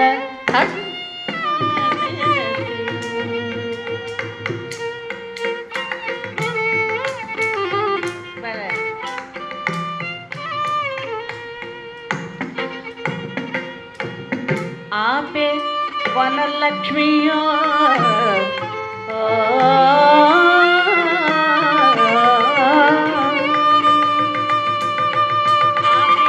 వనలక్ష్మియో ఆరాజు కూతురో ఆపే వనలక్ష్మియో ఆరాజు కూతురో ఈ పగిది నన్ను భ్రమయంతిదాగే ఎచ్చటను తొక్కరు మెరుగులాగున కళుక్కున మెరసి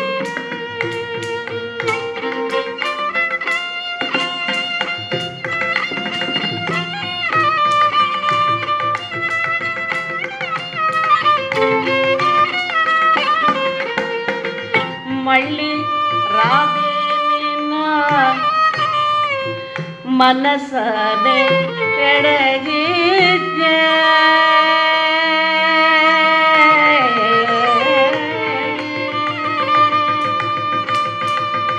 మళ్ళీ రాదేమినా మనసమే ఎడగిద్దే మళ్ళీ రాదేమినా మనసమే ఎడగిద్దే చల్లరే ఆ చెలి చేకొనక తపదిక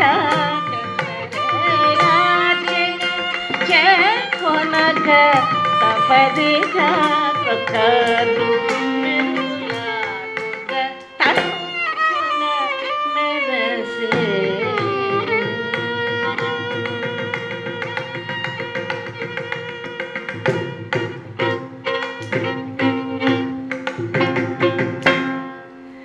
నారాయణదాసు గారి యొక్క ఆణిముత్యాలండి ఇవన్నీ. ఆ మహానుభావుడు అంత చక్కటి సాహిత్యాన్ని ఇస్తే మా గురుదేవులు యాళ్లబండి తాతారావు గారి యొక్క ట్యూన్ ఇది. ఆ కీర్తనలన్నీ కూడా ఆయన ఒక ప్రత్యేకత. మా గురువుగారి పాదపద్మాలకు మరొక్కసారి ధన్యవాదాలు తెలుపుకుంటూ, లక్ష్మణ ఆమె ఎవరో కానీ మబ్బులోని మెరుపుతీగ మాదిరిగా తన వాల్గంటి చూపులనే గాలంతో నా హృదయాన్ని పూర్తిగా లాక్కు వెళ్ళింది. ఆమె బహుశా జనకుని కుమార్తె జానకై ఉంటుంది. గురువుగారి సంకల్ప బలమే సంధానానికి సంబంధానికి మూలం కాబట్టి తప్పకుండా ఆమెను రేపు బాకువీరుల మధ్య ధనుర్భంగం చేసి ఆమెను వివాహం ఆడుతాను అంటూ ధీర గంభీర స్వరంతో పలుకుతున్న ఆ పలుకులకు ఆమె మనసు పులకించిపోయిందట. వీరుల విందుగా వినిపించాయి కదా. ఆనందంతో తప్పిపోతూ ఉంటే ఇంతలో ఒక వార్త, పాపం తండ్రి గారు తొందరగా రమ్మంటున్నారు అనే వార్త అంతఃపురము నుండి రాగానే పాపం జానకమ్మ వెళ్ళలేక వెనుకకు తిరిగి ఆయన వంక చూస్తూ అలా వెళుతూ ఉంటే ఈయన మనసు కూడా అలాగే ఎటో వెళ్ళిపోయింది. మనసు కూడా వెళ్ళిపోతుంది. అటే చూస్తూ ఉన్నాడు, ఆమె అలాగే చూస్తూ ఉన్నది. ఒకరికొకరు ఈయనకు చిలిపి ఆలోచన వచ్చిందట. లక్ష్మణ అన్నాడు. అంటే ఈవిడికి సీత అన్నట్టు వినపడింది. వేగంగా వెళ్ళి ఆవిడ నడక స్లో చేసి ఏమిటానికి ఓడి పెట్టింది. లక్ష్మణ ఇది విన్నావా? ఏమిటన్నయ్యా అన్నాడు. మిథిలా నగరంలో నేలను దున్నేస్తేనే పిల్లలు పుట్టేస్తారట. ఇది ఎంత విచిత్రంగా ఉందో కదా అన్నాడు ఆయన. ఈవిడ కొళ్ళు మండింది. ఊరుకుంటారా? చెలి అంది. ఏమిటమ్మా అంది. ఆయన వింటున్నాడు ఈసారి. అయోధ్యలో పాయసం తాగితే ఆయాసం లేకుండా పిల్లలు పుడతారట. ఇది ఎంత విచిత్రమే అంది. ఇద్దరు ఒకరికొకరు అలా చెలోక్తులు విసురుకుంటూ వెళ్ళలేక వెనుకకు తిరిగి అలా చూస్తూ ఆఖరికి తన అంతఃపురం చేరుకున్నది. ఆ రాత్రి పరస్పరం సీతారాములు ఇరువురు మధుర స్వప్నాలలో తేలియాడారు. సీతారాముల పున్నపర ప్రీతి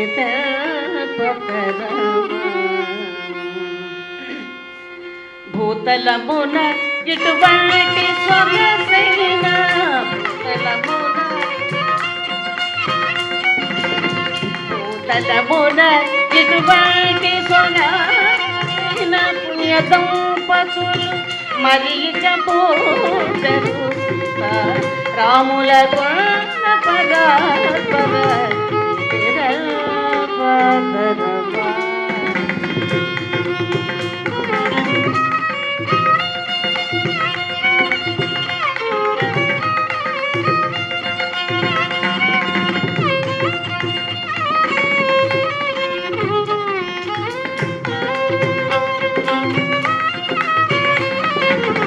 వచ్చినప్పుడు పెండ్లి ముహూర్తం బని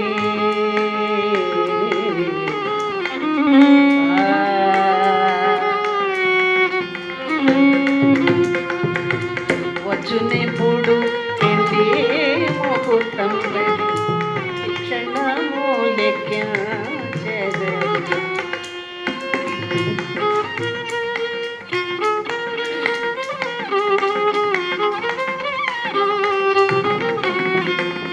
సీతకు రాముడు రామునకు మరి సీత తప్ప అగుపడదెత్తియు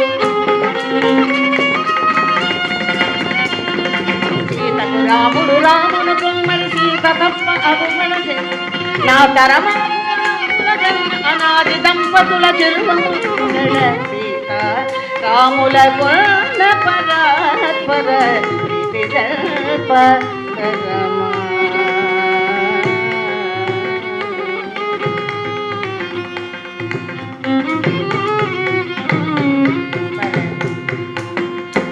ఆ రాత్రి పరస్పరం సీతారాములు ఇరువురు మధుర స్వప్నాలలో తేలియాడారు. తెల్లవారింది. స్వయంవర సభ ప్రారంభమైంది. దేశ దేశాల నుండి వచ్చిన రాకుమారులందరూ చూస్తూ ఉండగా కొన్ని వేల మంది భటుల చేత శివధనుస్సు తెప్పించి సభామధ్యముందుంచారు. ఆ మహారాజులంతా ఎలా ఉన్నారు? జంఝాల పాపయ్య శాస్త్రి గారి పద్యాలు కొన్ని ధనుర్భంగం అని ఆయన రాశారు. దానిలో కొన్ని పద్యాలు. బారులు తీర్చి భూపతులు బంగారు గద్దెల మీద కూరుచున్నారు. వెలుగు చూడే నయనమ్ముల ముదొక పెద్ద విల్లు శృంగార మధుక మాలికను గైకొని జానకి చూచువారి నోరూరగా తండ్రి ప్రక్క నిలుచున్నది ముద్దుల పెళ్లి కూతురై.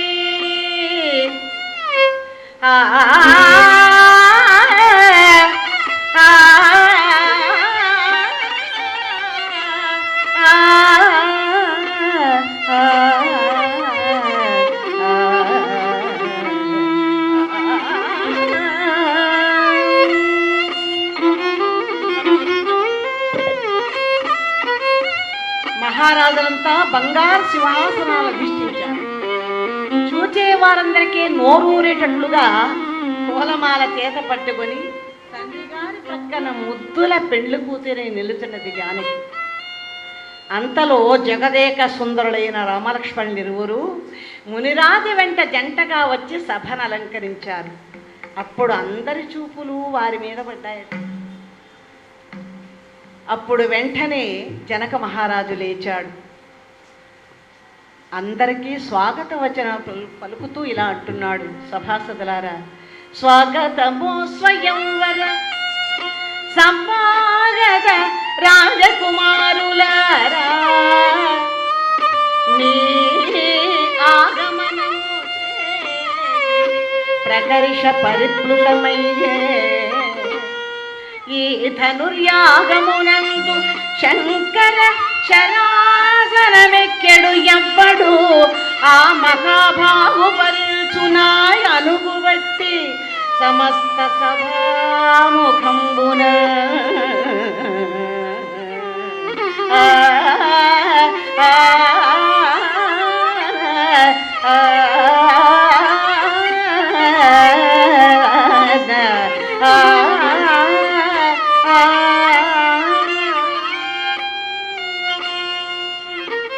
బఠానీలంత కమ్మగా ఉంటుందట అఠాణా రాగం అని చెప్తారు. సంగీత విద్వాంసులు ఎన్నో విన్యాసాలు, ఎన్నో గొప్ప చక్కటి మాటలు చెబుతూ ఉంటారు. ఈ రాగాలకి ఒక్కొక్క విధంగా. ఇక్కడ సభాసదులారా, మీలో ఎవరైనా సరే శివధనుర్భంగం చేయగలిగిన వాడు జనక జామాత కాగలడు, అంటే నాకు అల్లుడు కాగలడు. మిగిలిన వారికి జనకజ మాత కాగలదు, అనగా తల్లి కాగలదు. చూడండి, విశ్వకర్మ నిర్మితమై పినాకమని పేరు కలిగిన ధనస్సు త్రిపురాసురాద లోక కంటకలుడు పరిమార్చి దీనిని మా వంశంలో మూల పురుషుడైన దేవారాధికి సమర్పించాడు. అప్పటి నుంచి ధనస్సు మా ఇంటనే ఉంటుంది. ఇక సీతామహాలక్ష్మి గురించి చెప్పాలంటే, ఒకప్పుడు నేను యజ్ఞం చేసే నిమిత్తం నేలను దున్నుతూ ఉండగా నాలి కరుణకు పెట్టె బయలుపడింది. ఆ పెట్టెని తెరచి చూడగా అపురూప సౌందర్యవతైన అన్నులు మిన్న కన్నుల పండుగగా కనిపించింది.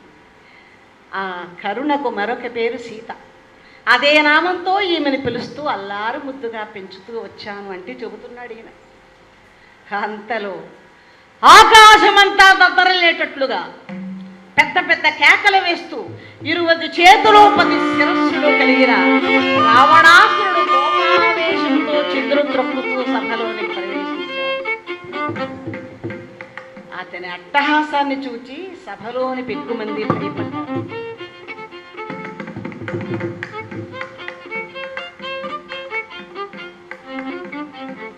పెక్కుమంది భయపడ్డారు. కానీ మహాజ్ఞాని అయిన జనక మహారాజు వద్ద ఆయన కోపతాపాలు పనిచేయలేదు. జనక మహారాజు గొప్ప జ్ఞాని అని, సర్వము తెలుసున్నవాడి అని, సంసారంలో ఉన్నాడంటే ఆయన.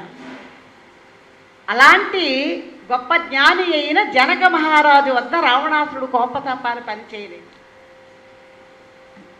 అందువలన తనకై ప్రత్యేకించబడిన ఆసనంపై ఆసీనుడై జనకుడు చెప్పే మాటలన్నీ వింటూ అంటున్నాడు. సభాసదులారా, శివుని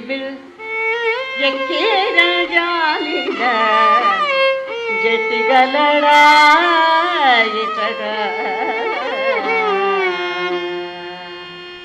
ఇది కూడా మేగడంత కమ్మగా ఉంటుందట, వేగడ అని చెబుతారు. శివుని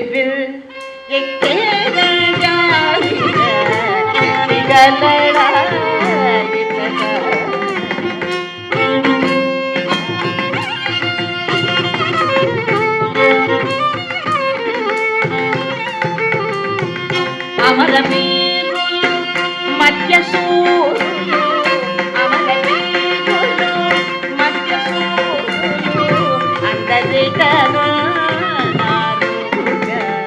సమయమేది మీ శక్తి గోపగా, సమయమేది మీ శక్తి గోపగా, జానకి మాల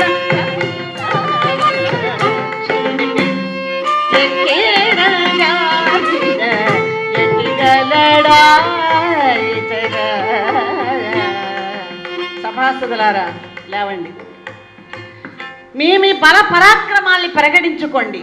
ఓ క్షత్రియ వీరులారా, మీరు ఎవరైనా ఉంటే రండి. ఈ ధనువు ఎక్కుపెట్టలేకపోతున్నారు, నాకు ఆశ్చర్యం వేస్తుంది. వీరులే లేరా అన్నాడు ఆయన. చటాలన పైకి లేచాడు. ఆ పక్కనే ఉన్న లక్ష్మణుడు, అన్నా తమ అనుజ్ఞ అయితే ఇప్పుడే వెళ్ళి శివధనుస్సును త్రుంచి రాజలోకం నిర్వీర్యం కాలేదని రుజువు చేసి వస్తా. శరవా అన్నా అన్నాడు ఆగ్రహావేశం. లేదు నాయన, శివధనుస్సును త్రుంచవలసిన వారు, జానకమ్మ అర్థాంగిగా స్వీకరించవలసిన వారు వేరొకరున్నారు, నీవు కాదు, శాంతించు అన్నాడు ప్రక్కనే ఉన్న విశ్వామిత్ర మునీంద్రుడు. వెంటనే జనకుని మాటలకు కోపం వచ్చిన వారిలో ఇంకొక ఆయన ఉన్నాడు. లంకాధీశ్వరుడైన రావణాసురుడు లేచాడు. జనకరాజా, ఇంతటి నిండు సభలో నేను ఒకరిని ఉన్నాననే సంగతి బహుశా జ్ఞాపకం లేకలా మాట్లాడి. అసలు నేను ఎలాంటి వాడిను, నా బల పరాక్రమాలు ఎలాంటివో ఒకే ఒక ఉదాహరణతో తెలియచేస్తున్నాను. వెండి కొండనే అవలేలాగా ఎత్తగలిగిన నాకు ఈ ధనస్సు ఎక్కుపెట్టుడే ఒక లెక్కలు అని మరియా అని గర్వంతో లేచి సభను కేరవారు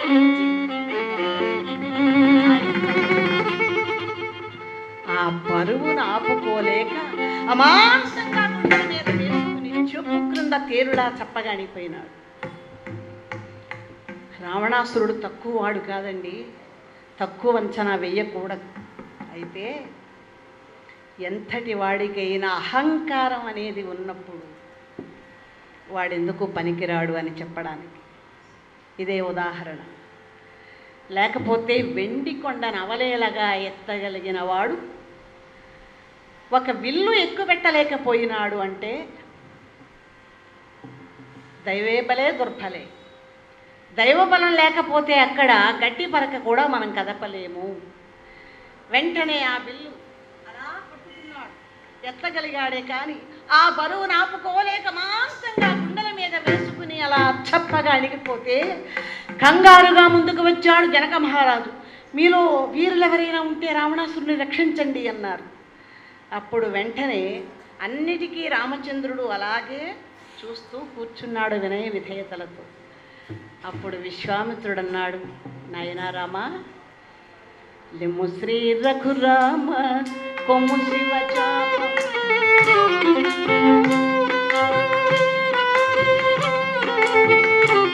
శ్రీ రఘురామ కొమ్ము శివచాపము ఇమహీధవులెల్లా వీక్షింపవేడు నమ్మియున్నది సమ్మతిల్ విల్లుద్రోగి సఖియా పెండ్లాడంగ నమ్మియున్నది జాలి సంవాదమది నిన్నే సమ్మతిల్ విల్లుద్రోగి సఖియా పెండ్లాడంగ తందన తన తందన తందన తందన తన తందన తందన తందన తందన. నాయనా, అదిగో శివధనుస్సు, ఇదిగో జానకమ్మ. శివధనుర్భంగం చేసి జానకమ్మను అర్ధాంగిగా స్వీకరించడంతో పాటు దాని క్రింద పడి నలిగిపోతున్న రావణాసురుడు కూడా రక్షించునైనాలే అనగానే చటాలను పైకి లేచాడు, నడుముకు వల్లెవాటి బిగించాడు, గురువుగారికి నమస్కరించాడు, సింహకిశోరం వలె శివధనుస్సును సమీపించాడు. మాకు శర్మగారు అప్పుడే మా రేడియో స్టేషన్లో చూపిస్తూ ఉంటారు 10 నిమిషాలు 12 నిమిషాలు అని. వారు అప్పుడే నాకు సూచనలు ఇస్తున్నారు, ఎందుకంటే భోజనం సమయం కూడా అయిపోయింది. మరి ఇక ఒక్క 10 నిమిషాల లోపే మనం కథ అవచేద్దాం. రామచంద్రుడు ఎప్పుడైతే అలా నిలుచున్నాడో అతన్ని చూడగానే సభలో ఉన్న రాకుమారులందరి అభిప్రాయాలు అప్పటి వరకు ఏమిటంటే ఈ సీత నాది, ఈ సీత నాది అనే భ్రమలో కూర్చున్నారు. ఎందుకంటే నేను ఎక్కువ పెడతా, సీతను ఎత్తుకెడతా, ఇదే ఆలోచనతో ఉన్న వారందరి అభిప్రాయాలు ఒక్కసారిగా మారిపోయాయట. ఆహా, రామచంద్ర దివ్యమంగళ స్వరూపాన్ని చూచారు. ఏది ఎట్లుండని ఈ బాలకుని తెగుబల్ మెచ్చదగున చుపల్కుమారు పోల్చంగ వశమే ఏ పుట్టలో ఎట్టి పామున్నదో అని తలచుపారు నిజముగా విల్లెత్తని మానని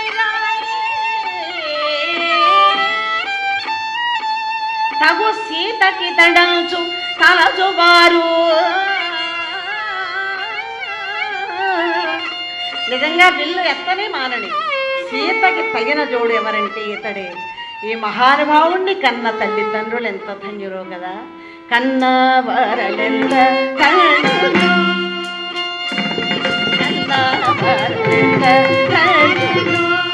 శంకరు ధనువే కిడ తలకొను వీరుడి కన్న వరలెంత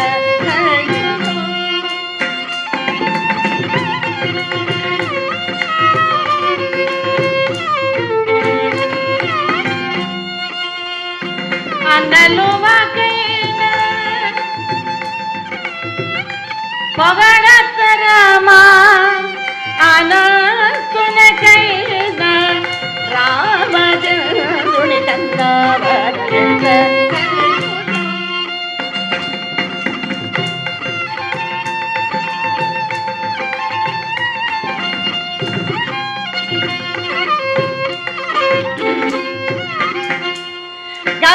మచ్చదిగి మీరిన కోమల గండపాడి ఊకటులల్లాడగ మురుగు చూప వచ్చిన మోగరాజు దేశము కంటి కన్న కంజులో కంజులో కంజులో.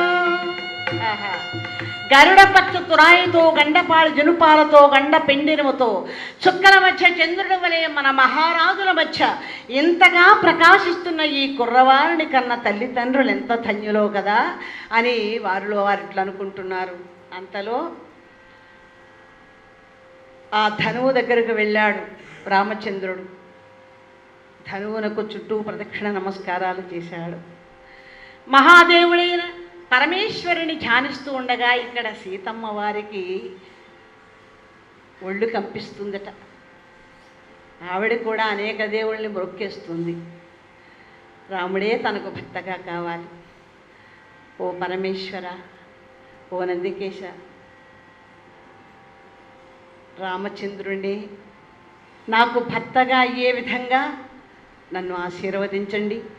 అతని భుజ దండములపై ప్రవేశించి ధను ఎక్కిపెట్టినట్లుగా అనుగ్రహించండి అని ఆవిడ ఆ దేవతల్ని ప్రార్థిస్తూ ఉంటే ఈయన పరమేశ్వరుని ప్రార్థిస్తూ వందే శంభూమాపతిం సురగురుం వందే జగత్కారణం వందే పన్నగభూషణం మృగధరం వందే పశూనాం పతిం వందే సూర్య శశాంక వంధ్యనయనం వందే ముకుంద ప్రియం వందే భక్తజనాశ్రయం చ వరదం వందే శివం శంకరం నమః శివాయ నమః శివాయ. ఒక్కసారి మదగజం చెరకగడను పట్టినట్లుగా వింటి మధ్య భాగం పట్టి అలా నారిని బట్టి లాగబోయినాడటండి. మన బిల్లు ఎప్పుడైతే అలా పట్టి లాగబోయినాడు, మన బిల్లు గంటలు కల్లు మనే గుభేడు మనే గుండె రూపులకు చల్లు మనే జానకి దేకమొక నిమిషమునందు నయము జయమును భయము విశ్వయము కదురా.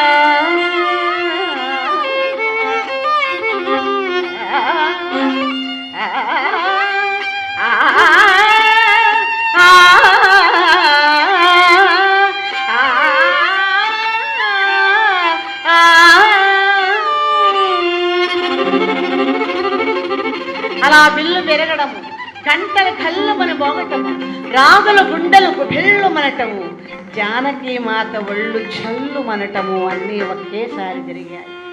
సీతామహాలక్ష్మి చిరునవ్వుతో పూలమాల చేదబట్టుకుని చూపుల దృష్టికి పిరమిట్లు కొలుపుతూ కలహంస గమనంతో నడిచి వెళ్ళి అలా రాముని మెడలో పూలహారం వేసింది. దివి నుండి దేవతలు పుష్పవృష్టి కురిపించారు. జయ రమారమణ ఇక తన అంతఃపురంలోనే విడిది ఏర్పాటు చేశాడు. వెంటనే దశరథునికి కబురు చేశాడు. 3 రోజుల ముందుగానే మిథులకు బయలుదేరాడు సంతోషంతో దశరథుడు. ఇక చూడండి, ఇక్కడ ఒక చిన్న మాట చెప్పుకుందాం మనం, అయిపోయింది ఇక మంగళం తర్వాత. దశరథుడు రథం మీద నుంచి దిగుతూ ఉంటే స్వాగతం పలుకుతూ జనక మహారాజు ఎదురు వెళ్ళాడు. వెళ్ళి దశరథుణ్ణి అలా కాలు క్రింద పెట్టగానే ఆయన 2 చేతులు జోడించి నమస్కరించబోతున్నాడు. జనకుడు చటుక్కున పట్టుకున్నాడు. దశరథుడు పట్టుకుని, అయ్యో మీరు నాకు నమస్కరించడం ఏమిటండి అని ఈయన ఆయన పాదాల మీద పడ్డాడు. ఎవరు? దశరథుడు పడ్డాడు. అయ్య బాబోయ్, మీరు మగపెళ్ళివారు. మగపెళ్ళివారమ్మా, యాచించేవాడు ఎలా ఉంటాడండి? ఇలా ఉంటాడు. ఇచ్చేవాడు ఎలా ఉంటాడు? ఇలా ఉంటాడు. అంటే మీ కన్యారత్నాన్ని మాకిచ్చి కన్యాదానం చెయ్యండి అని యాచించడానికి నేను ఇక్కడికి వచ్చాను. కాబట్టి మీరు గొప్ప, నేను గొప్ప కాదు, మీరే గొప్ప. ఎందుకంటే మీ కన్యను మాకిస్తున్నారు. కన్యాదానం చేస్తున్నారు. నా ఇల్లుని ఉద్ధరించడానికి, నా వంశాన్ని ఉద్ధరించడానికి అయిన వాళ్ళందరినీ కూడా విడిచిపెట్టుకుని నా ఇంటికి ప్రవేశిస్తుంది గృహలక్ష్మిగా నీ కుమార్తె. అందుచేత మీరు గొప్పవాళ్ళు అని ఎంత చక్కగా చెప్పాడు చూడండి. ఇవాళ మనం పెళ్లి వాళ్ళలో చూస్తున్నాం, మీరు ఆడపెళ్లి వాళ్ళు అనిగి ఉండాలి, మేము మగ పెళ్లి వారం ఇక్కడ ఉంటాం. ఏమిటండి విషయం తెలుసుకుంటే అసలు అలా మాట్లాడే వాళ్ళే ఉండరు. అందుకే ఇలాంటి పురాణాలు వినాలి అంటారు. అంత చక్కగా మనకి చూపించారు వీరిద్దరూ కూడా, అంత సంస్కారవంతంగా వారిని లోపలికి ఆహ్వానించారు. ఇక వివాహం ప్రారంభమైంది. పుణ్య దంపతుల కళ్యాణానికి అనేక మంది ఘనులు మునులే కాకుండా సామాన్య ప్రజలు కూడా వచ్చి ఆ సమయాన్ని వినియోగించుకున్నారు. పెళ్లి కూతుళ్ళు పెళ్లి కొడుకులు వెలయు స్వర్గసు బలిగా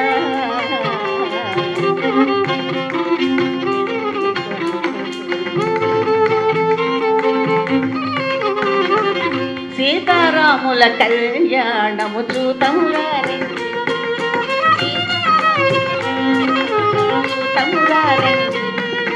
సిరి కళ్యాణపు పొట్టును పెట్టి మణివాసికమును పెట్టి, సిరి కళ్యాణపు పొట్టును పెట్టి మణివాసికమును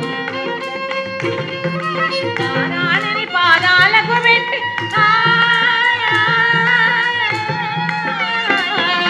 పారాణిని పాదాలకు పెళ్లి కూతురై వెలసిన సీత కళ్యాణము చూతమురారండి.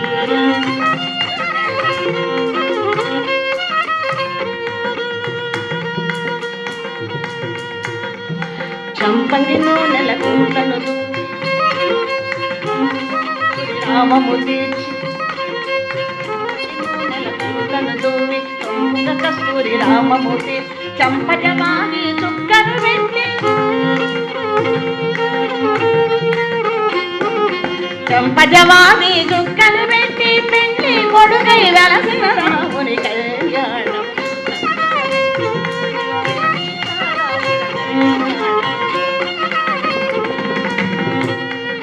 రాముని దోసిత నీల పురాలై జానకి దోసిత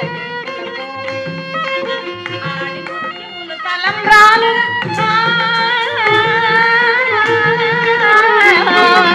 ఆడి ముత్యములు తలంబ్రాలు వెలసిన సీతారాముల కళ్యాణము చూతమురారండి, శ్రీ సీతారాముల కళ్యాణము చూతమురారండి, చూతమురారండి, చూతమురారండి.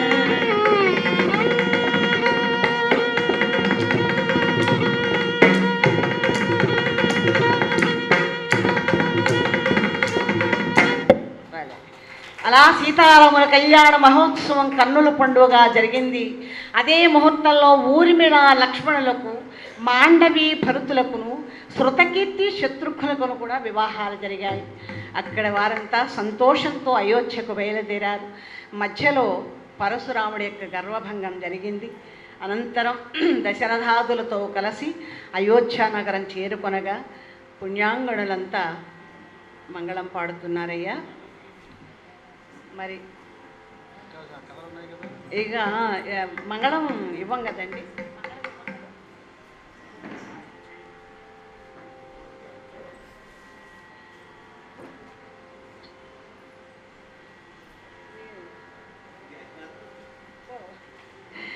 మా కళాకారులిద్దరికీ మా అన్నగారు సూరంపూడి వెంకటరమణ గారు చెరకు 100 కానుక ఇచ్చారు.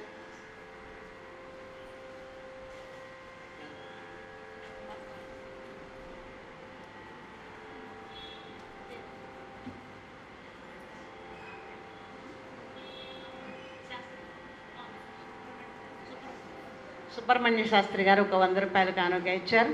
అలాగే ఒక అజ్ఞాత భక్తులు మా అన్నయ్య గారు పేరు చెప్పొద్దంటూ ఒక 500 నాకు ఆశీర్వదిస్తూ కానుక ఇచ్చారు. వెంకటరమణ సూరంపూడి వెంకటరమణ గారు. వీరందరినీ కూడా సీతారామ ఆంజనేయ స్వామి వారు ఆరోగ్య ఐశ్వర్యాలతో సదా రక్షించుగా కానీ హృదయపూర్వకంగా కోరుతారు.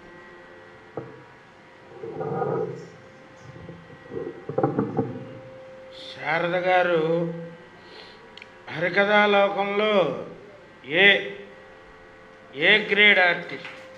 ఎందుకంటే ఆకాశవాణి ఒప్పుకుందంటే అందరం ఒప్పుకోవాలి. ఆ ఒప్పుకున్నట్టుగా కథాగానం. ఎందుకంటే సీతా కళ్యాణం దానికి పునరుక్తి దోషం ఉండదు, ఎన్నిసార్లు విన్నా వినాలనిపిస్తుంది. అదే మన కళ్యాణం ఒక్కసారి చెప్పి రెండోసారి పిల్లలకి ఏదన్నా చెబితే నాన్నగారు బోరెక్కిపోతుంది, మీరు ఆపండి ముందు, ఎన్నిసార్లు చెప్తారంట. అదే సీతారాముల కళ్యాణం ఎన్నిసార్లు విన్నా, అందులో ఈ స్టేజ్ మీద ఆవిడ చాలాసార్లు చెప్పారేమో.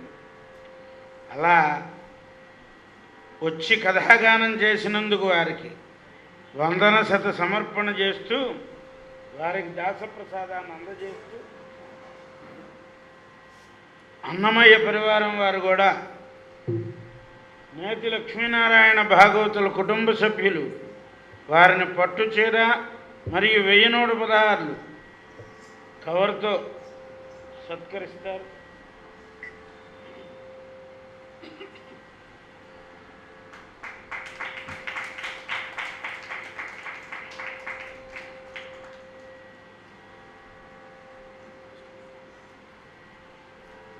వెంటనే 4:30 గంటలకి పాదుకా పట్టాభిషేకం కథతో ప్రారంభమవుతుంది. కళ్యాణానికి ముందే కైక తమ్ముడు యుధాజిత్ అని వస్తాడు. వచ్చి మామయ్య గారు దశరథుడిని అడుగుతాడు, మామయ్య గారు మా మేనల్లుడిని మా ఇంటికి తీసుకెడతాం. అదే సమయంలో మిథిలాపట్టణం నుంచి కబురు వస్తుంది, సరిగ్గా అదే సమయంలో. సరే పెళ్లి కబురు వచ్చింది కదరా, మనందరం పెళ్లికి బయలుదేరి వెళ్దాం అన్నారు. యుధాజిత్తుని తీసుకువెళ్ళారు. రామ లక్ష్మణ భరత శత్రుఘ్నుల వివాహాలు అయిపోయినాయి. వివాహం అవ్వంగానే ఆ మిథిలాపట్టణంలోనే అడుగుతాడు మళ్ళీ యుధాజిత్తు, మామయ్య గారు ఇప్పుడైనా మా భరతుడిని తీసుకెడతాను, మా అమ్మగారిని చూడాలంటున్నా. మా అమ్మ నాన్న ఇప్పుడే వివాహం అయింది, ఒకసారి అయోధ్యలో గృహప్రవేశం అన్నావని అప్పుడు తీసుకెళ్దుగాను అన్నారు. నలుగురు కలిసి వచ్చి అయోధ్యలో గృహప్రవేశం అయిన తర్వాత 4 జంటలు. అప్పుడు యుధాజిత్తుని పిలిచి ఈ భరతుణ్ణి పంపిస్తాడు. అప్పటికి భరతుడికి 16 సంవత్సరాలు. వచ్చేటప్పటికి భరతుడు ఏం చేస్తాడంటే నేను వెళ్ళనంటాడు.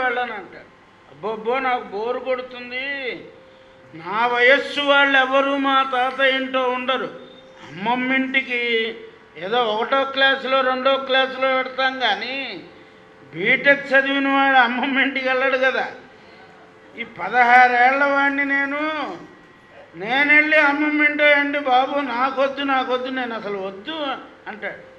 ఈ యుధాజిత్తు వచ్చి చాలా కాలం అయిందిరా, ఒక్కసారి అమ్మమ్మ తాతయ్యని చూచిరా అంటే కుదరదంటే శత్రుఘ్నుడిని వెంట పంపిస్తాడు.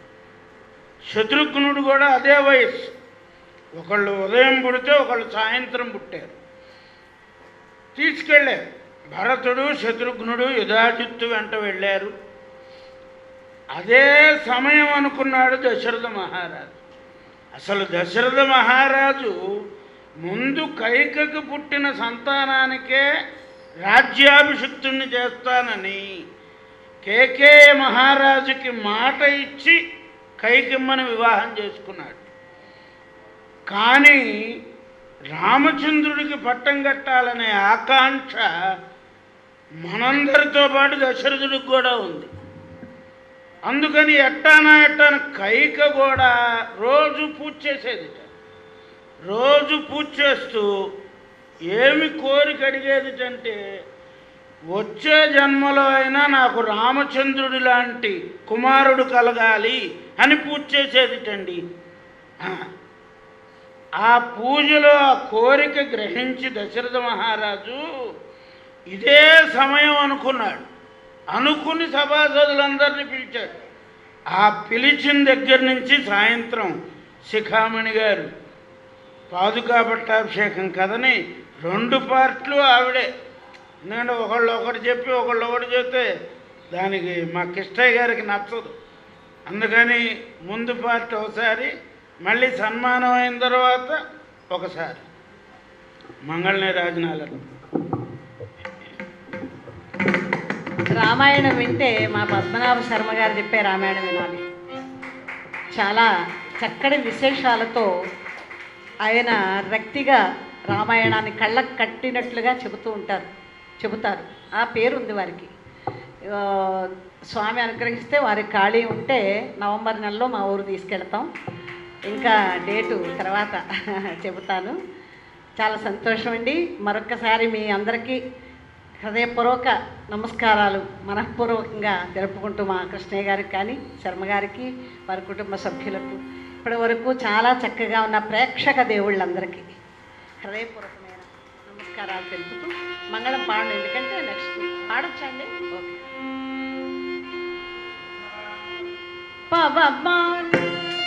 పట్టు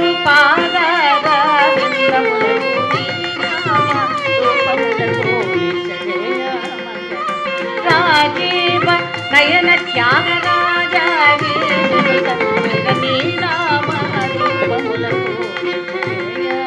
మంగళం